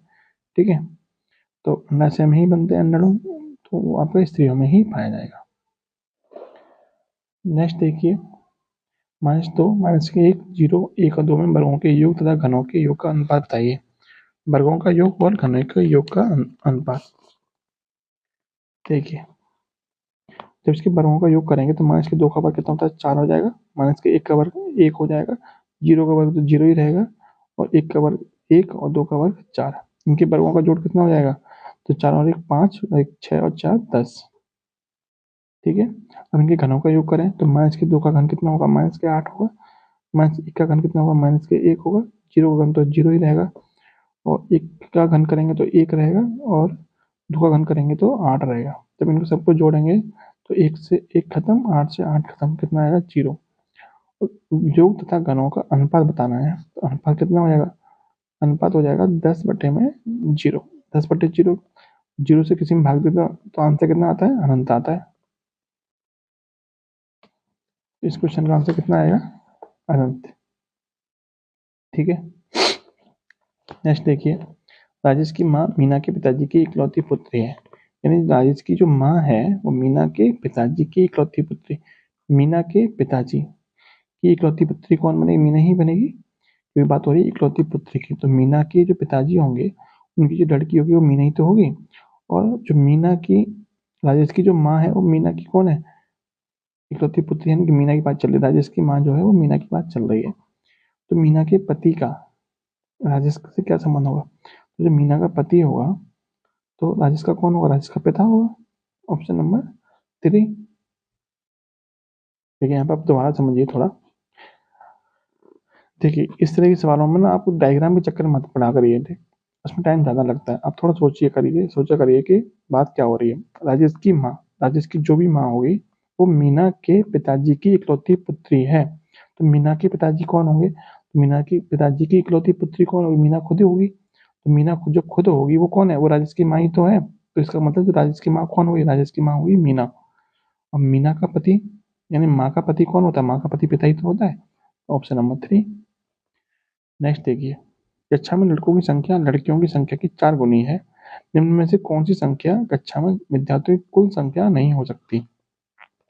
एक लड़कों की संख्या कितनी है, लड़कियों की संख्या की 4 गुनी है। यदि लड़कियां 1 है तो लड़के कितने होंगे, 4। तो कुल संख्या कितनी हो गई, 5। तो जो भी आपका आंसर होगा वो 5 से कटना चाहिए। 40 भी कट रहा है, 45 भी कट रहा है, 50 भी कट रहा है, लेकिन 42 आपका नहीं कट रहा है। तो यही आपका क्या होगा, कुल संख्या नहीं हो सकती। बाकी इनमें से कोई भी संख्या हो सकती है। ये जरूरी नहीं है कि 45 हो, 50 हो या फिर 40 हो, कोई भी हो सकती है, लेकिन 42 नहीं होगी, ये कन्फर्म है। ठीक है, चलिए नेक्स्ट देखिए। क्यों शीतकाल की तुलना में ग्रीष्मकाल में अधिक मछलियां मरती हैं। शीतकाल की तुलना में ग्रीष्मकाल में अधिक मछलियां क्यों मरती हैं, खाने की कमी के कारण, आविष के साधन के कारण, ऑक्सीजन के अपक्षय के कारण या फिर रोग के फैलने के कारण। शीतकाल की तुलना में ग्रीष्मकाल में अधिक मछलियां क्यों मरती हैं, क्योंकि जो ऑक्सीजन घुली होती है उसका अधिक अपक्षय होता है, उसके कारण ऑक्सीजन उनको नहीं मिल पाती है, जिसकी वजह से मछलियां अधिक मर जाती हैं गर्मी में। नेक्स्ट देखिए, एक वायुयान 200, 400, 600 और 800 किलोमीटर प्रति घंटा की गति से एक प्रकार की चारों भुजाओं के साथ साथ उड़ान भरता है। विमान की चारों ओर वायुयान की औसत गति बताइए। औसत गति निकालनी है। देखिए देखिए आपको बताएगा औसत चाल बराबर क्या होता है। औसत चाल बराबर होता है कुल दूरी बट्टे औसत चाल बराबर कुल दूरी बट्टे कुल समय, यही तो होता है। बस इसी फॉर्मूले का यूज करना है। तो देखिए बात हो रही है वर्गाकार मैदान की। वर्गाकार मैदान की खासियत क्या होती है कि चारों जो भुजाएं होती हैं वो समान होती हैं। चारों भुजाएं हमने मान ली ए मीटर की, ए किलोमीटर की, ठीक है, क्योंकि किलोमीटर पर घंटा में चलते रखिए। अब कुल दूरी कितनी हो जाएगी, तो कुल दूरी हो जाएगी आपकी ए प्लस ए प्लस ए प्लस ए यानी कि 4a। हमें क्या चाहिए, हमें चाहिए समय, तभी हम चाल निकाल सकते हैं। दूरी हमें मिल गई 4a, समय चाहिए हमें। तो समय कैसे निकालेंगे, तो पहले वाली चाल जो है यानी इसको तय करने में इसको चाल कितनी है 200 किलोमीटर प्रति घंटा। तो समय कितना लगेगा, तो t1 मान लीजिए, t1 बराबर यानी पहली वाली चाल, समय बराबर दूरी बट्टे चाल। दूरी कितनी है a और चाल कितनी है 200। ठीक है, यानी पहली कंडीशन में इतना समय लगेगा, दूसरी कंडीशन में लगेगा a अपॉन में 400 और तीसरी में लगेगा आपकी a अपॉन में 600 और t4 जो टाइम लगेगा वो लगेगा a अपॉन में 800। ठीक है, तो आप देखिए औसत चाल बराबर क्या होता है, औसत चाल बराबर, औसत चाल कर लीजिए या फिर औसत गति, एक ही बात है, कुल दूरी बट्टे में कुल समय। ठीक है, यही होता है फॉर्मूला। कुल दूरी कितनी है, कुल दूरी आपकी 4a है, कुल समय कितना है, ये समय को सबको जोड़ लीजिए, यानी कि a अपॉन में 200 प्लस के a अपॉन में 400 प्लस के a अपॉन में 600 प्लस के a अपॉन में 800। ठीक है, अब 200, 400 और 600 और 800 इनका एलसीएम कितना हो जाएगा, तो इन सबका एलसीएम हो जाएगा 2400। 200 से कटेगा आपका ये 12 बार, तो ऊपर आ जाएगा आपका 12a, और 400 से कटेगा 6 बार तो यहाँ 6a हो जाएगा। 600 से कटेगा 4 बार तो यहाँ 4a हो जाएगा। 800 से कटेगा 3 बार तो यहाँ 3a हो जाएगा। ठीक है, तो ये हो जाएगा आपका। अच्छा आपको दिखा नहीं होगा, दोबारा देख लीजिए। 200, 400, 600 और 800 का एलसीएम 2400 हो गया। 200 से कटेगा 12 बार तो 12a, 700 से 6 बार 6a, 600 से 4 बार 4a और 800 से 3 बार 3a। ठीक है, अब ऊपर तो आपका 4a है ही है, नीचे कितना बचा, नीचे 12, 6, 18 और 4, 22 और 3, 25, 25a नीचे बचा, और इसके बटे में कितना है तो 2400। ठीक है, अब इसको हम ले सकते हैं 4a गुणा 2400। बटे में 25A, ए से ए खत्म, 25 से कटेगा आपका ये 25 से कटेगा आपका 25 निम्मा 225, कितने बचे आपके 15, 25 के 150, तो 900 सॉरी 96 बार कटेगा, 96 गुणा 4, 96 गुणा 4 कितना होता है, तो 4 6 24 हासिल के 2, 4 9 36 और 2 38, यानी 384 किलोमीटर प्रति घंटा क्या बनेगी, इनकी एवरेज बनेगी 384 किलोमीटर प्रति घंटा, ऑप्शन नंबर 3। ठीक है, नेक्स्ट देखिए, निशानता यानी रतौंधी किसकी कमी से होता है, किस विटामिन की कमी से होता है, ऑप्शन है glucose, vitamin E, vitamin B2, vitamin A. तो जो रतौंधी होता है वो किस विटामिन की कमी से होता है, विटामिन ए की कमी से। ठीक है, विटामिन ए का रासायनिक नाम क्या होता है, रेटिनॉल। ठीक है, चलिए नेक्स्ट देखिए, निम्नलिखित उत्तर आकृतियों में से संबंधित आकृति चुनिए। आपको बताना है क्वेश्चन मार्क के स्थान में कौन सी आकृति आएगी। देखिए, त्रिभुज है, सर्किल है, फिर जो त्रिभुज बड़ी वाली आकृति थी उसको डार्क कर दिया गया है, छोटी वाली आकृति के अंदर कर दिया गया है, तो जो बड़ी वाली आकृति होगी वो डार्क हो जाएगी, तो बड़ी वाली आकृति यानी सर्कल, सर्कल डार्क होना चाहिए, क्योंकि आपको सिर्फ ऑप्शन नंबर 4 में ही दिया हुआ है। नेक्स्ट देखिए,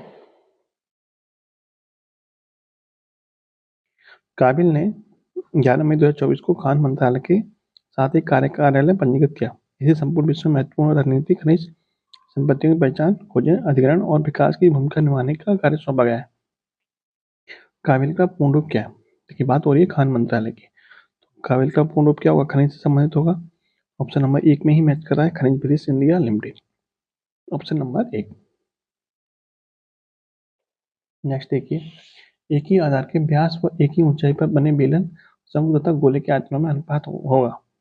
क्या है, एक ही आधार के व्यास, एक ही ऊंचाई पर बने बेलन शंकु तथा गोले के आयतन, बेलन शंकु और गोले के आयतन। ठीक है, आपको एक चीज पता होनी चाहिए कि जो आपका बेलन होता है और जो शंकु होता है, बेलन का आयतन क्या होता है, बेलन का आयतन होता है पाई आर स्क्वायर एच, शंकु का आयतन क्या होता है 1/3 पाई आर स्क्वायर एच, यानी इसका, ये किसका है, ये बेलन का है, ये किसका, ये शंकु का। तो बेलन का और शंकु के आयतन में क्या अनुपात क्या रहता है, बेलन के और शंकु के आयतन में जो अनुपात रहेगा वो, जो बेलन का शंकु का जो आयतन होता है वो बेलन के आयतन का 1/3 होता है, या आप इसको ऐसे समझ सकते हैं कि जो बेलन का आयतन होता है वो शंकु का आयतन का 3 गुना होता है। ठीक है, ठीक है, यदि समान आधार हो, समान ऊंचाई हो तब, क्योंकि पाई आर स्क्वायर एच यहाँ पे, पाई आर स्क्वायर एच यहाँ पे, तो जो बेलन का आयतन होगा वो शंकु का आयतन का 3 गुना होगा। ऑप्शन चेक कर लीजिए, यहाँ पे पहले क्या है, बेलन का आयतन, तो बेलन का आयतन 3 गुना होना चाहिए, जबकि यहाँ पे शंकु का आयतन 3 गुना दे रखा है, तो ये तो नहीं होगा, यहाँ पे भी नहीं 3 गुना, तो ये भी नहीं होगा। यहाँ पे जो बेलन का आयतन है वो शंकु के आयतन का 3 गुना है, यहाँ पे नहीं है, एक ही ऑप्शन मैच कर रहा है जो कि आपका राइट आंसर भी है। ठीक है, बाकी यदि आपको इसको ओरिजिनल मतलब मेथड से निकालना है तो आपको क्या करना पड़ेगा, फिर आपको यहाँ पे पूरा निकालना पड़ेगा कि किस तरीके से, तो वहाँ पे आपको शंकु का आयतन भी निकालना पड़ेगा और बेलन का आयतन, फिर आपको गोले का आयतन भी निकालना पड़ेगा। ठीक है, इस ट्रिक का यूज करके आप इसको ऑप्शन से भी निकाल सकते हैं। ठीक है, तो ऑप्शन नंबर जो 3 है वो आपका ठीक है। नेक्स्ट देखिए, लक्षद्वीप के किस द्वीप को नौसेना अड्डे के स्थल के रूप में चुना गया, लक्षद्वीप के किस द्वीप को चुना गया है नौसेना अड्डे के रूप में, तो इसका राइट आंसर क्या है, मिनिको और आगत्ती दोनों को ही चुना गया है, ऑप्शन नंबर 3। लक्षद्वीप की जो राजधानी है वो क्या है, लक्षद्वीप की राजधानी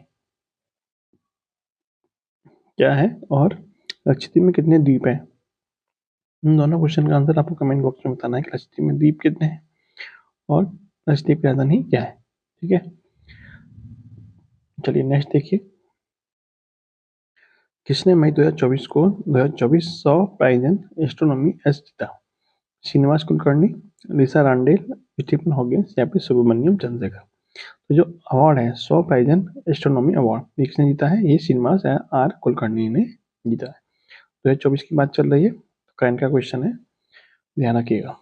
नेक्स्ट है, यदि एक वस्तु अपने निर्धारित मूल्य के 2/3 मूल्य पर बेची जाती है तो 20% का घाटा होता है, यदि इसे निर्धारित मूल्य पर बेचा जाए तो कितने % का लाभ होगा। जब निर्धारित मूल्य के 2/3 मूल्य पर बेची जा रही है तो 20% का घाटा हो रहा है, उसी निर्धारित मूल्य पर बेचा जाएगा तो कितने % का लाभ होगा, ये निकालना है। देखिए इसका सॉल्यूशन। देखिए निर्धारित मूल्य के 2/3 से मतलब क्या है? निर्धारित मूल्य का मतलब क्या है? अंकित मूल्य।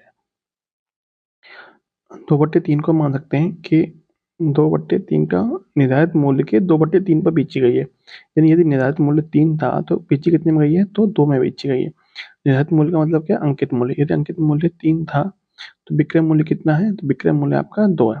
इसको हम अपनी सुविधा के लिए मान सकते हैं 200 और 300। ठीक है, मान सकते हैं, कोई दिक्कत नहीं, क्योंकि अभी भी 2 और 3 है बटे में। तो यदि अंकित मूल्य 300 है तो कितने में बेची गई है? वो 200 में बेची गई है। 200 में बेचने में उसे 20% का हानि हो रही है। 20% का हानि का मतलब क्या है? 20% का हानि का मतलब है 1/5। यानी 5 की चीज 1 के लॉस पर बेची जा रही है।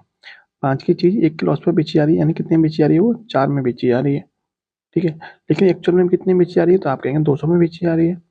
ठीक है, 5 की चीज थी, 20% हानि का मतलब क्या है? 5 की चीज 1 के लॉस पर यानी 4 में बेची जा रही है, तो लेकिन एक्चुअल में कितनी बेची जा रही है? 200 में बेची जा रही है।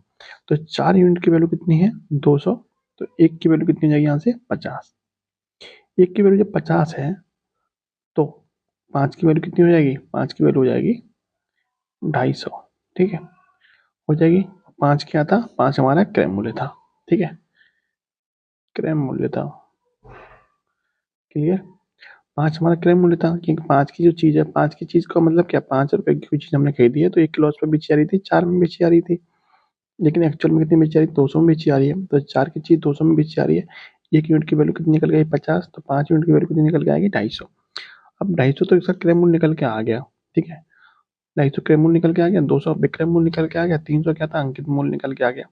अब वो कह रहा है कि यदि निर्धारित मूल्य पर ही बेचा जाए तो कितने परसेंट का लाभ हो? निर्धारित मूल्य मतलब 300 में ही बेचा जाए उसे, तो 250 वाली चीज कितने बेची जानी चाहिए? 300 में बेची जानी चाहिए।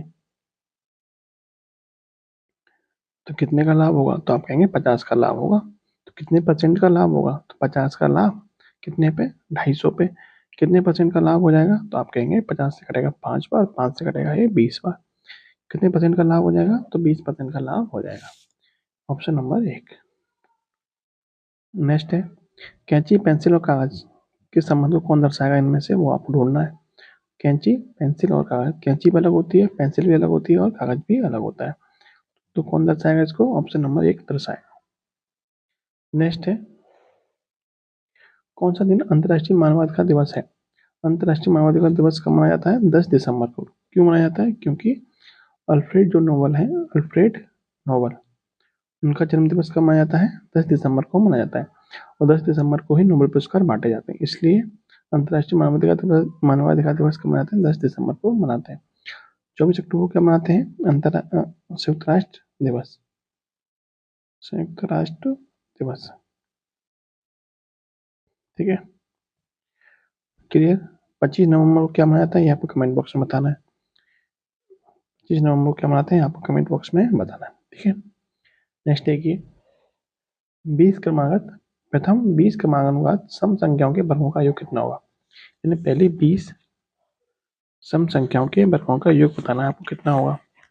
तो आपको पता है पहली 20 सम संख्याएं कौन कौन सी हो जाएंगी? तो पहली संख्या हो जाएगी 2, और अंतिम 20वीं संख्या हो जाएगी आपकी 40, क्योंकि सम संख्याओं में 2 का अंतर होता है। देखिए, तो पहली संख्या हो जाएगी 2 का वर्ग, फिर आ जाएगा 4 का वर्ग, फिर 6 का वर्ग। ऐसे करते करते अंतिम जो संख्या होगी 20वीं संख्या, वो हो जाएगी आपकी 40 का वर्ग। ठीक है,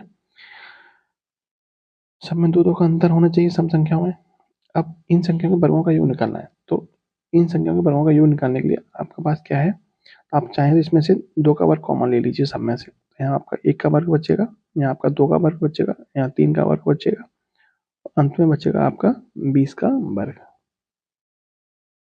यानी ये आपका क्या हो गया? n प्राकृतिक संख्याओं के वर्गों का योग हो जाएगा।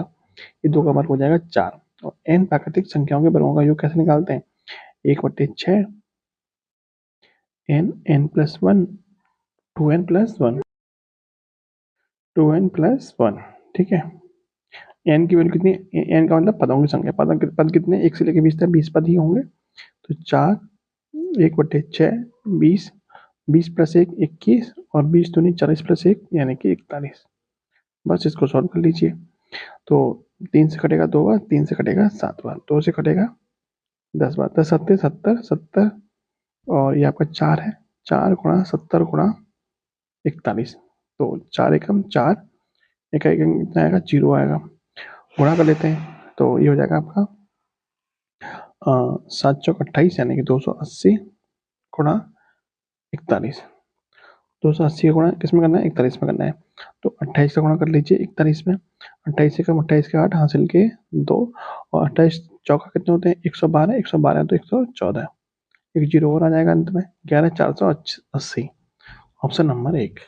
ठीक है, नेक्स्ट देखिए, भारत पेट्रोलियम कॉर्पोरेशन लिमिटेड किस एयरपोर्ट स्टेट पर संयुक्त में 1000 किलोवाट ग्रीन हाइड्रोजन प्लांट स्थापित करने की योजना बना रहा है? कोचीन इंटरनेशनल, सुभाष बोस इंटरनेशनल, इंदिरा गांधी या फिर छत्रपति शिवाजी महाराज इंटरनेशनल? तो इसका सही आंसर क्या है, कोचीन इंटरनेशनल एयरपोर्ट लिमिटेड। कहाँ पड़ता है, केरल में पड़ता है।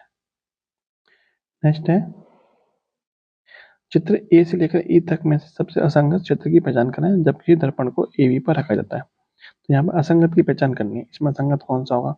देखिए यहाँ पे इसको दर्पण बनेगा तो इसका बी का तो बी रहेगा, डी का भी डी रहेगा, ई का ई रहेगा, आर का आर ही रहेगा। लेकिन बी को जो यहाँ बनेंगे तो ये इस तरह से बनेगा, और ये बी का क्या बन जाएगा, डी बन जाएगा। तो क्या हो जाएगा, ये असंगत हो जाएगा।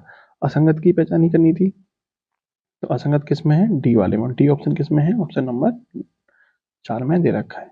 ठीक है, ऑप्शन नंबर 4।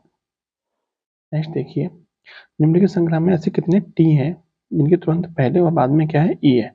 यानी किस तरह से बनना चाहिए, ई टी और ई, इस तरीके से बनना चाहिए। ठीक है, पहले भी ई होना चाहिए, ठीक है, बाद में भी ई होना चाहिए। देखिए एक तो आपका ये बन गया, और देखिए और क्या बनेगा, एक आपका ये बन जाएगा, एक आपका ये बन जाएगा, एक आपका ये बन जाएगा। ठीक है, और देखिए और क्या बनना है आपका, एक आपका ये बन गया, एक आपका ये बन जाएगा। ठीक है, ई टी, एक आपका ये बन जाएगा, और कौन सा, एक आपका ये बन जाएगा। तो 1 2 3 4 5 6 7 और एक 8, कितने बन गए आपके, 8 बन गए, ऑप्शन नंबर 4। नेक्स्ट देखिए,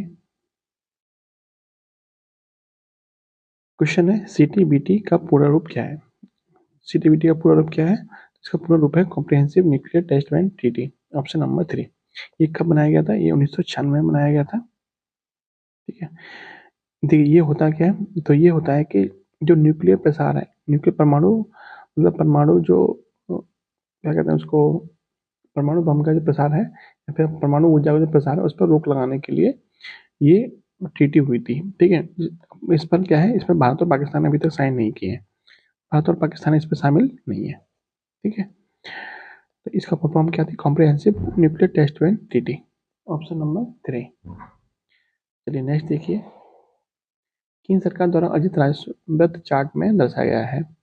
इस चार्ट का अध्ययन करें और निम्नलिखित प्रश्न के उत्तर दें। प्रश्न क्या है, उत्पाद शुल्क सीमा शुल्क से अर्जित राजस्व का अनुपात अन्य स्रोतों से अर्जित राजस्व से बताएंगे। उत्पाद शुल्क का और सीमा शुल्क का। उत्पाद शुल्क कौन सा भाई साहब, ई वाला, ई कौन सा है, 41%। ठीक है, और सीमा शुल्क कौन सा है, सीमा शुल्क है आपका ए वाला, ए मतलब 14%। दोनों कितना हो गया, ये 55% हो गया। इसका अनुपात किससे बताना है, अन्य स्रोतों से। अन्य स्रोत कितने हैं, बी, बी का मतलब 10%, यानी कि 55 का अनुपात किससे बताना है, 10 से बताना है। तो अनुपात कितना हो जाएगा, 5 से कटेगा 11 बार, 5 से कटेगा 2 बार, तो अनुपात कितना निकल कर आ जाएगा, 11:2, ऑप्शन नंबर 4। ठीक है, चलिए नेक्स्ट देखिए,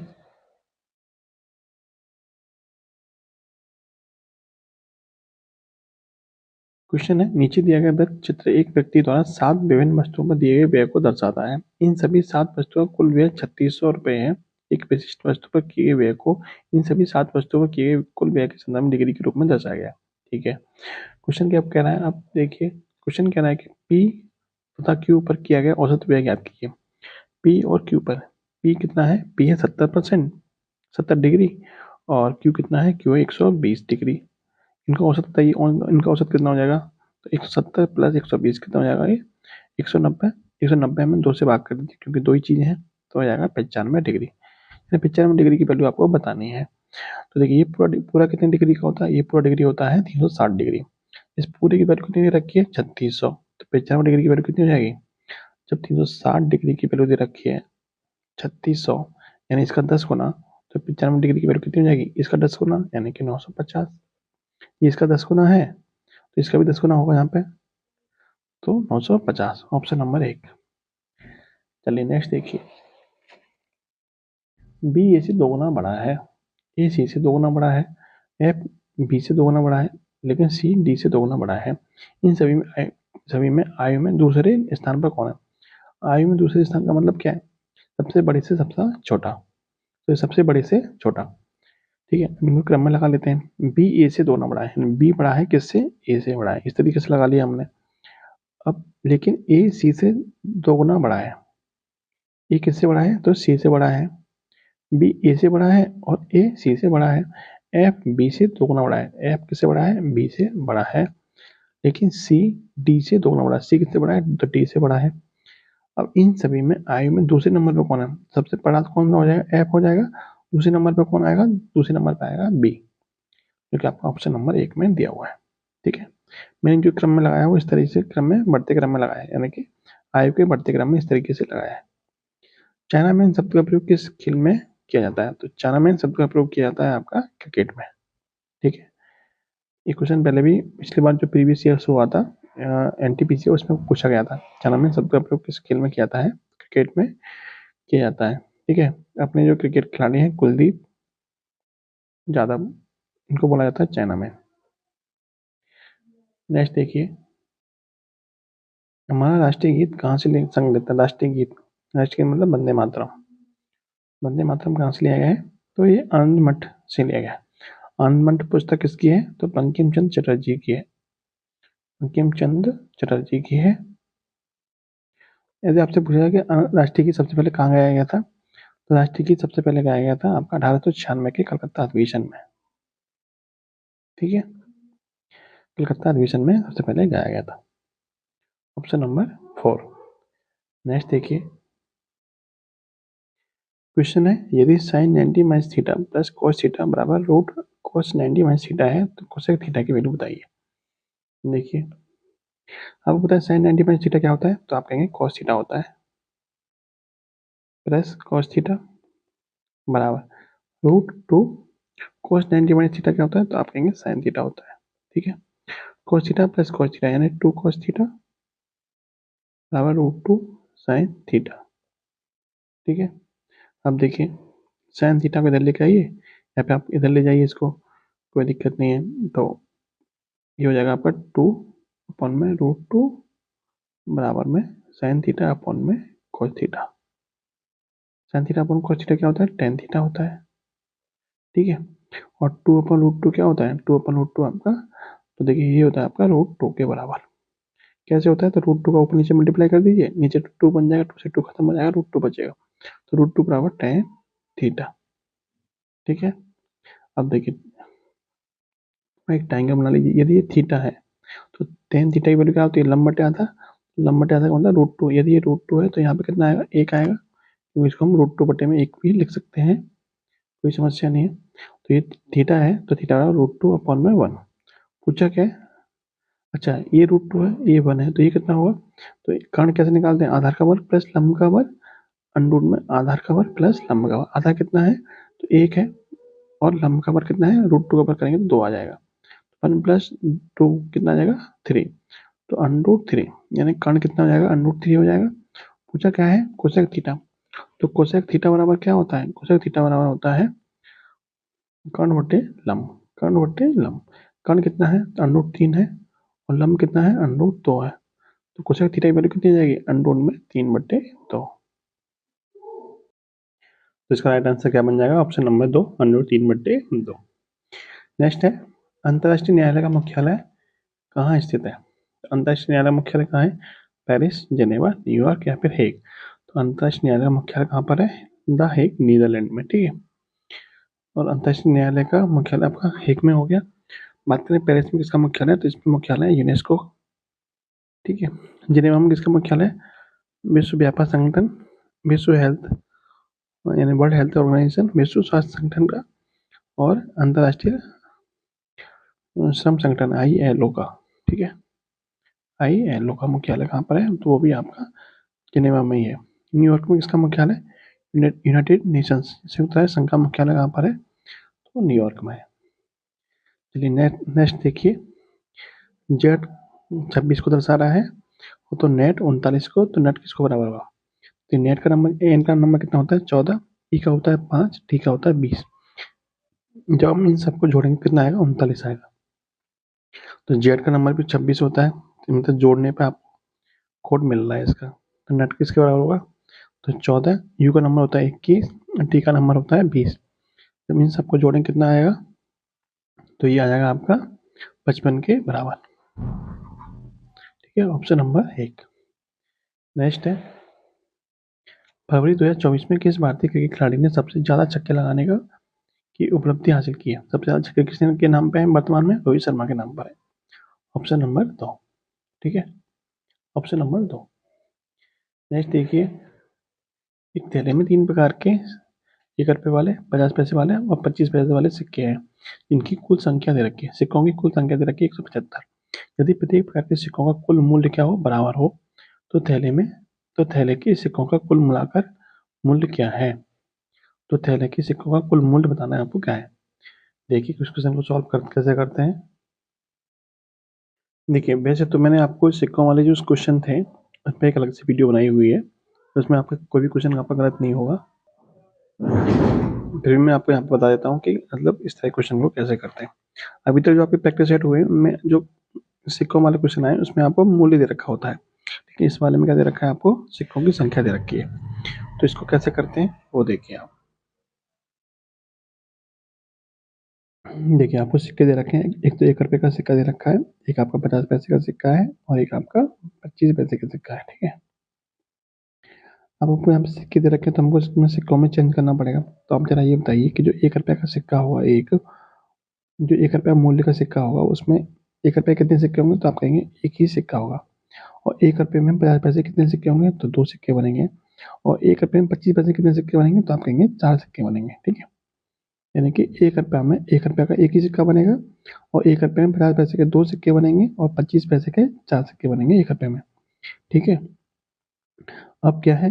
तो अब इनके जो मूल्य है 1 रुपया में, 1 रुपया का ये भी 1 रुपया का सिक्का हुआ, ये भी 1 रुपया के बराबर हुआ 2 सिक्के, और ये भी 4 जो सिक्के हैं 25 पैसे के वो भी 1 रुपये के बराबर हुए। ठीक है, अब आपसे कहना है कि इनका जो मूल्य है वो क्या है आपस में? सभी प्रकार के सिक्कों का जो मूल्य है वो क्या है? आपस में बराबर है, यानी कि जो इनका अनुपात होगा वो बराबर होगा।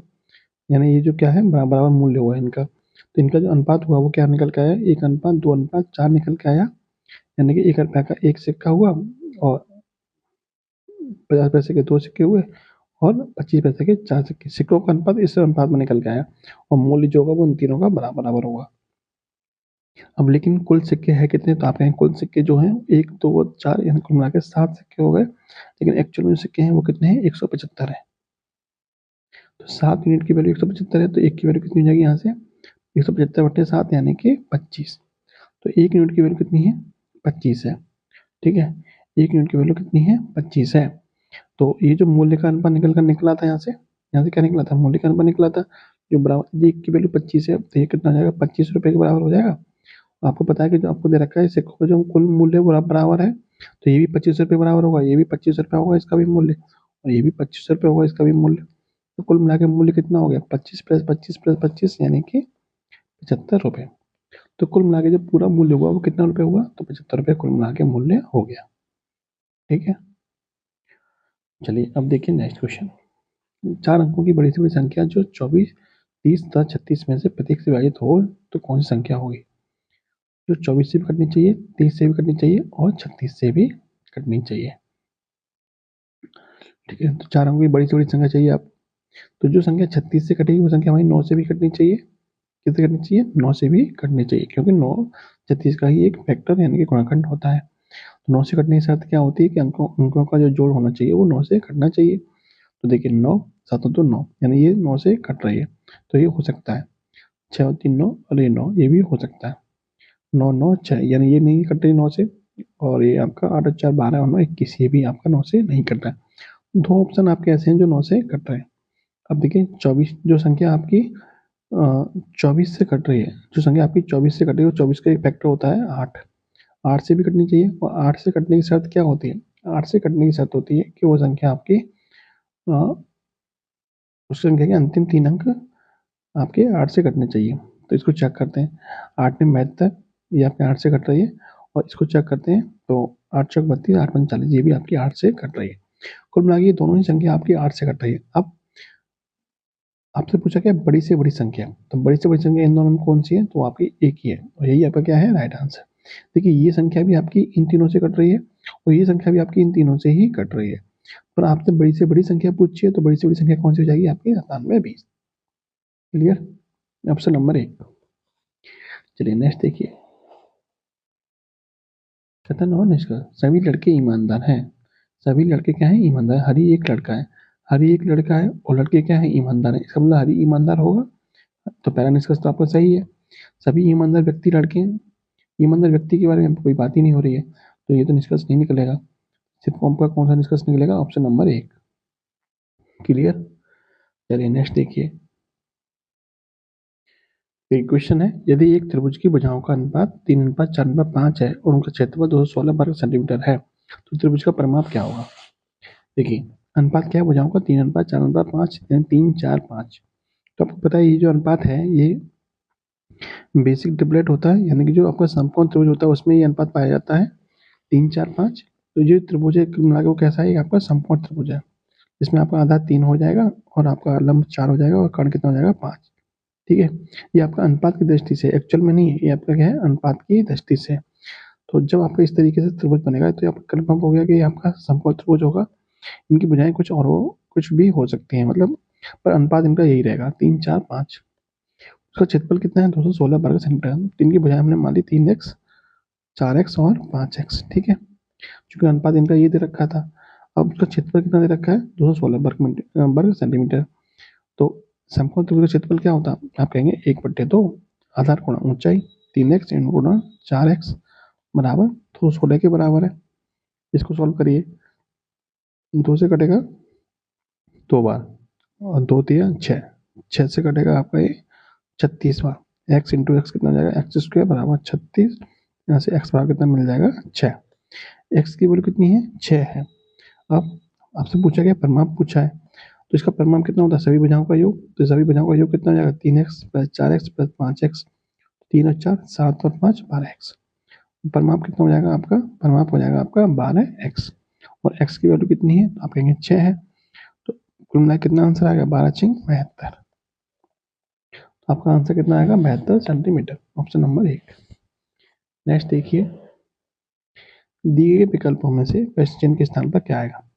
देखिए ये आकृति है आपकी, आपको बताना है यहाँ क्वेश्चन मार्क के स्थान पर क्या आएगा। देखिए इसमें क्या लॉजिक लगता है, देखिए पहले आपको यहाँ पे एक इस तरह से बना हुआ है, फिर 2 है, फिर 3 है, फिर 4 है, फिर अगली बार में क्या आना चाहिए, 5 आना चाहिए, जो कि आपके सब में ही 5 दिए हुए हैं, इसमें नहीं दिए हुए, तो इसको हटाइए। अब देखिए पहली आकृति आपकी नीचे है, फिर दूसरी वाले में इधर ऊपर गया, फिर तीसरी वाली नीचे गई, चौथी वाली में ऊपर गया, पांचवी वाली पे कहा आएगी, नीचे आएगी।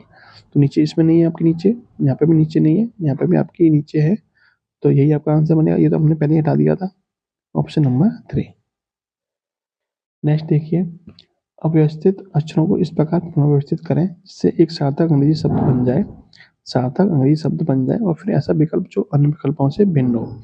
भिन्न वाला बताना है आपको। तो देखिए इससे आपका क्या बन जाएगा, इससे देखते हैं, इससे आपका क्या बनेगा, AEPPL, इससे बन जाएगा आपका एप्पल, APPLE एप्पल बन जाएगा। इससे क्या बन जाएगा, इससे बन जाएगा आपका चेरी, क्या बन जाएगा, चेरी, यानी CHERRY। इससे क्या बन जाएगा आपका, इससे बन जाएगा आपका बनाना, बनाना। ठीक है, क्लियर। और इससे क्या बन जाएगा, इससे बन जाएगा आपका रिजल्ट। ठीक है, देखिए ये एप्पल, ये चेरी, ये बनाना, ये तीनों क्या है, फ्रूट है, और ये क्या है, ये आपका अलग हो जाएगा। आपको बताना कौन सा भिन्न वाला बताना है, तो ये आपका क्या हो जाएगा, भिन्न हो जाएगा, ऑप्शन नंबर 1। इसको चेक करिए, एक त्रिभुज की भुजाओं की लंबाइयों का अनुपात 3:4:5 है। देखिए अभी भी ऊपर क्वेश्चन आया था 92 क्वेश्चन, वो भी इसमें भी अनुपात यही दे रखा था। वहाँ पे मैंने बताया था ये जो अनुपात होता है वो समकोण त्रिभुज का अनुपात होता है। तो भुजाओं का अनुपात कितना हो गया, 3:4:5, यानी ये 3x होगा, ये 4x होगा, ये आपका 5x होगा। ठीक है, उनका परिमाप दे रखा है 144 सेंटीमीटर। इनका परिमाप कितना है, 3 4 7 और 5 12, तो 12x की वैल्यू दे रखी है 144, तो x बराबर कितना मिल जाएगा आपको 12। x की वैल्यू 12 है, क्षेत्रफल कैसे निकालेंगे? तो समकोण त्रिभुज का क्षेत्रफल क्या होता है? 1/2 आधार गुणा ऊंचाई, 3x गुणा 4x। ये किसके बराबर हो जाएगा? 1/2 गुणा 3 गुणा x। x की वैल्यू कितनी है? 12। 3 गुणा 12 गुणा 4 गुणा 12। इसको सॉल्व करिए, 2 से कटेगा आपका ये 6 बार, 6 तिया 18 और 12 चौक 48। 18 गुणा 48 कितना होता है? तो 18 गुणा 48 हो जाएगा आपका 18 × 144 और हासिल के 14, 18 चौक 72 और 14 कितने होते हैं? 72 और 14 86, यानी कि 864 सेंटीमीटर स्क्वायर। Option number 4। चलिए नेक्स्ट देखिए। देखिए क्वेश्चन है, नीचे दिए गए नक्शे के आधार पर प्रश्न का उत्तर दीजिए। ये नक्शा दे रखा है आपको, ठीक है। प्रश्न क्या कह रहा है? यदि कोई व्यक्ति बिरजू स्वीट से निकलकर रेलवे स्टेशन रोड पहुंचता है, तो उसे रेलवे स्टेशन पर पहुंचने के स्थिर किस दिशा में जाना होगा? ठीक है, तो किस दिशा में जाना होगा? कहाँ से निकल रहा है? बिरजू स्वीट आपकी ये यहाँ से निकल रहा है, कहाँ के लिए? निकलकर रेलवे स्टेशन रोड पहुंचता है। यहाँ से निकलता है कहाँ पर? रेलवे स्टेशन रोड पर, इस तरह निकलता है। अब पहुंचना कहाँ? रेलवे स्टेशन पहुंचना है, तो इधर किधर जाना पड़ेगा? इसको इस दिशा में मुड़ना पड़ेगा। और ये दिशा कौन सी होगी? तो जब ये दिशा ऊपर वाली उत्तर है, तो इसकी विपरीत दिशा कौन सी होगी? दक्षिण होगी। तो उसे रेलवे स्टेशन पहुंचने के लिए किस दिशा में मुड़ना पड़ेगा? तो दक्षिण दिशा में उसे मुड़ना पड़ेगा। Option number 2। नेक्स्ट है, यदि आंकड़ों के एक समूह के माध्य और मानक विचलन गुणांक 10 और 5 है, तो आंकड़ों के समूह का मानक विचलन कितना होगा? तो देखिए, आपको पता होना चाहिए कि जो मानक विचलन गुणांक होता है वो क्या होता है। मानक विचलन गुणांक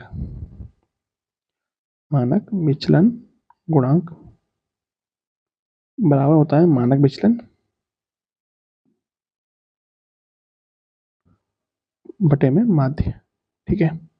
अब मानक विचलन गुणांक कितना दे रखा है? 10 दे रखा है। मानक विचलन आपसे पूछा है, माध्य कितना दे रखा है? माध्य रखा है आपको 5। तो मानक विचलन बराबर कितना निकल के आएगा? 10 का गुणा हो जाएगा 5 में, 10 पंजे 50, तो मानक विचलन बराबर हो जाएगा 50, ठीक है। Option number 2। चलिए नेक्स्ट क्वेश्चन देखिए। 6 व्याख्यान ABCDE और F को रविवार से शनिवार तक के 7 दिनों की अवधि में निम्नलिखित अनुसूची के अनुसार, नेक्स्ट पेज पे देखिए, प्रत्येक दिन केवल एक व्याख्यान के आधार पर आयोजित किए जाते हैं। यानी 7 दिन है आपके और 6 व्यक्ति हैं ABCD और E, रविवार से लेकर शनिवार तक व्यवस्थित किया जाता है। अब आपके डेटा दे रखा है और क्वेश्चन दे रखा है किस दिन कोई व्याख्यान नहीं है, ये आपसे पूछा है। तो इसका डेटा बना लेते हैं। देखिए इसको कैसे बनाते हैं। दिन आपके 7 दिन है, शनिवार से लेके रविवार से लेके शनिवार तक। तो 7 दिन बना लेते हैं। रविवार, सोमवार, मंगल,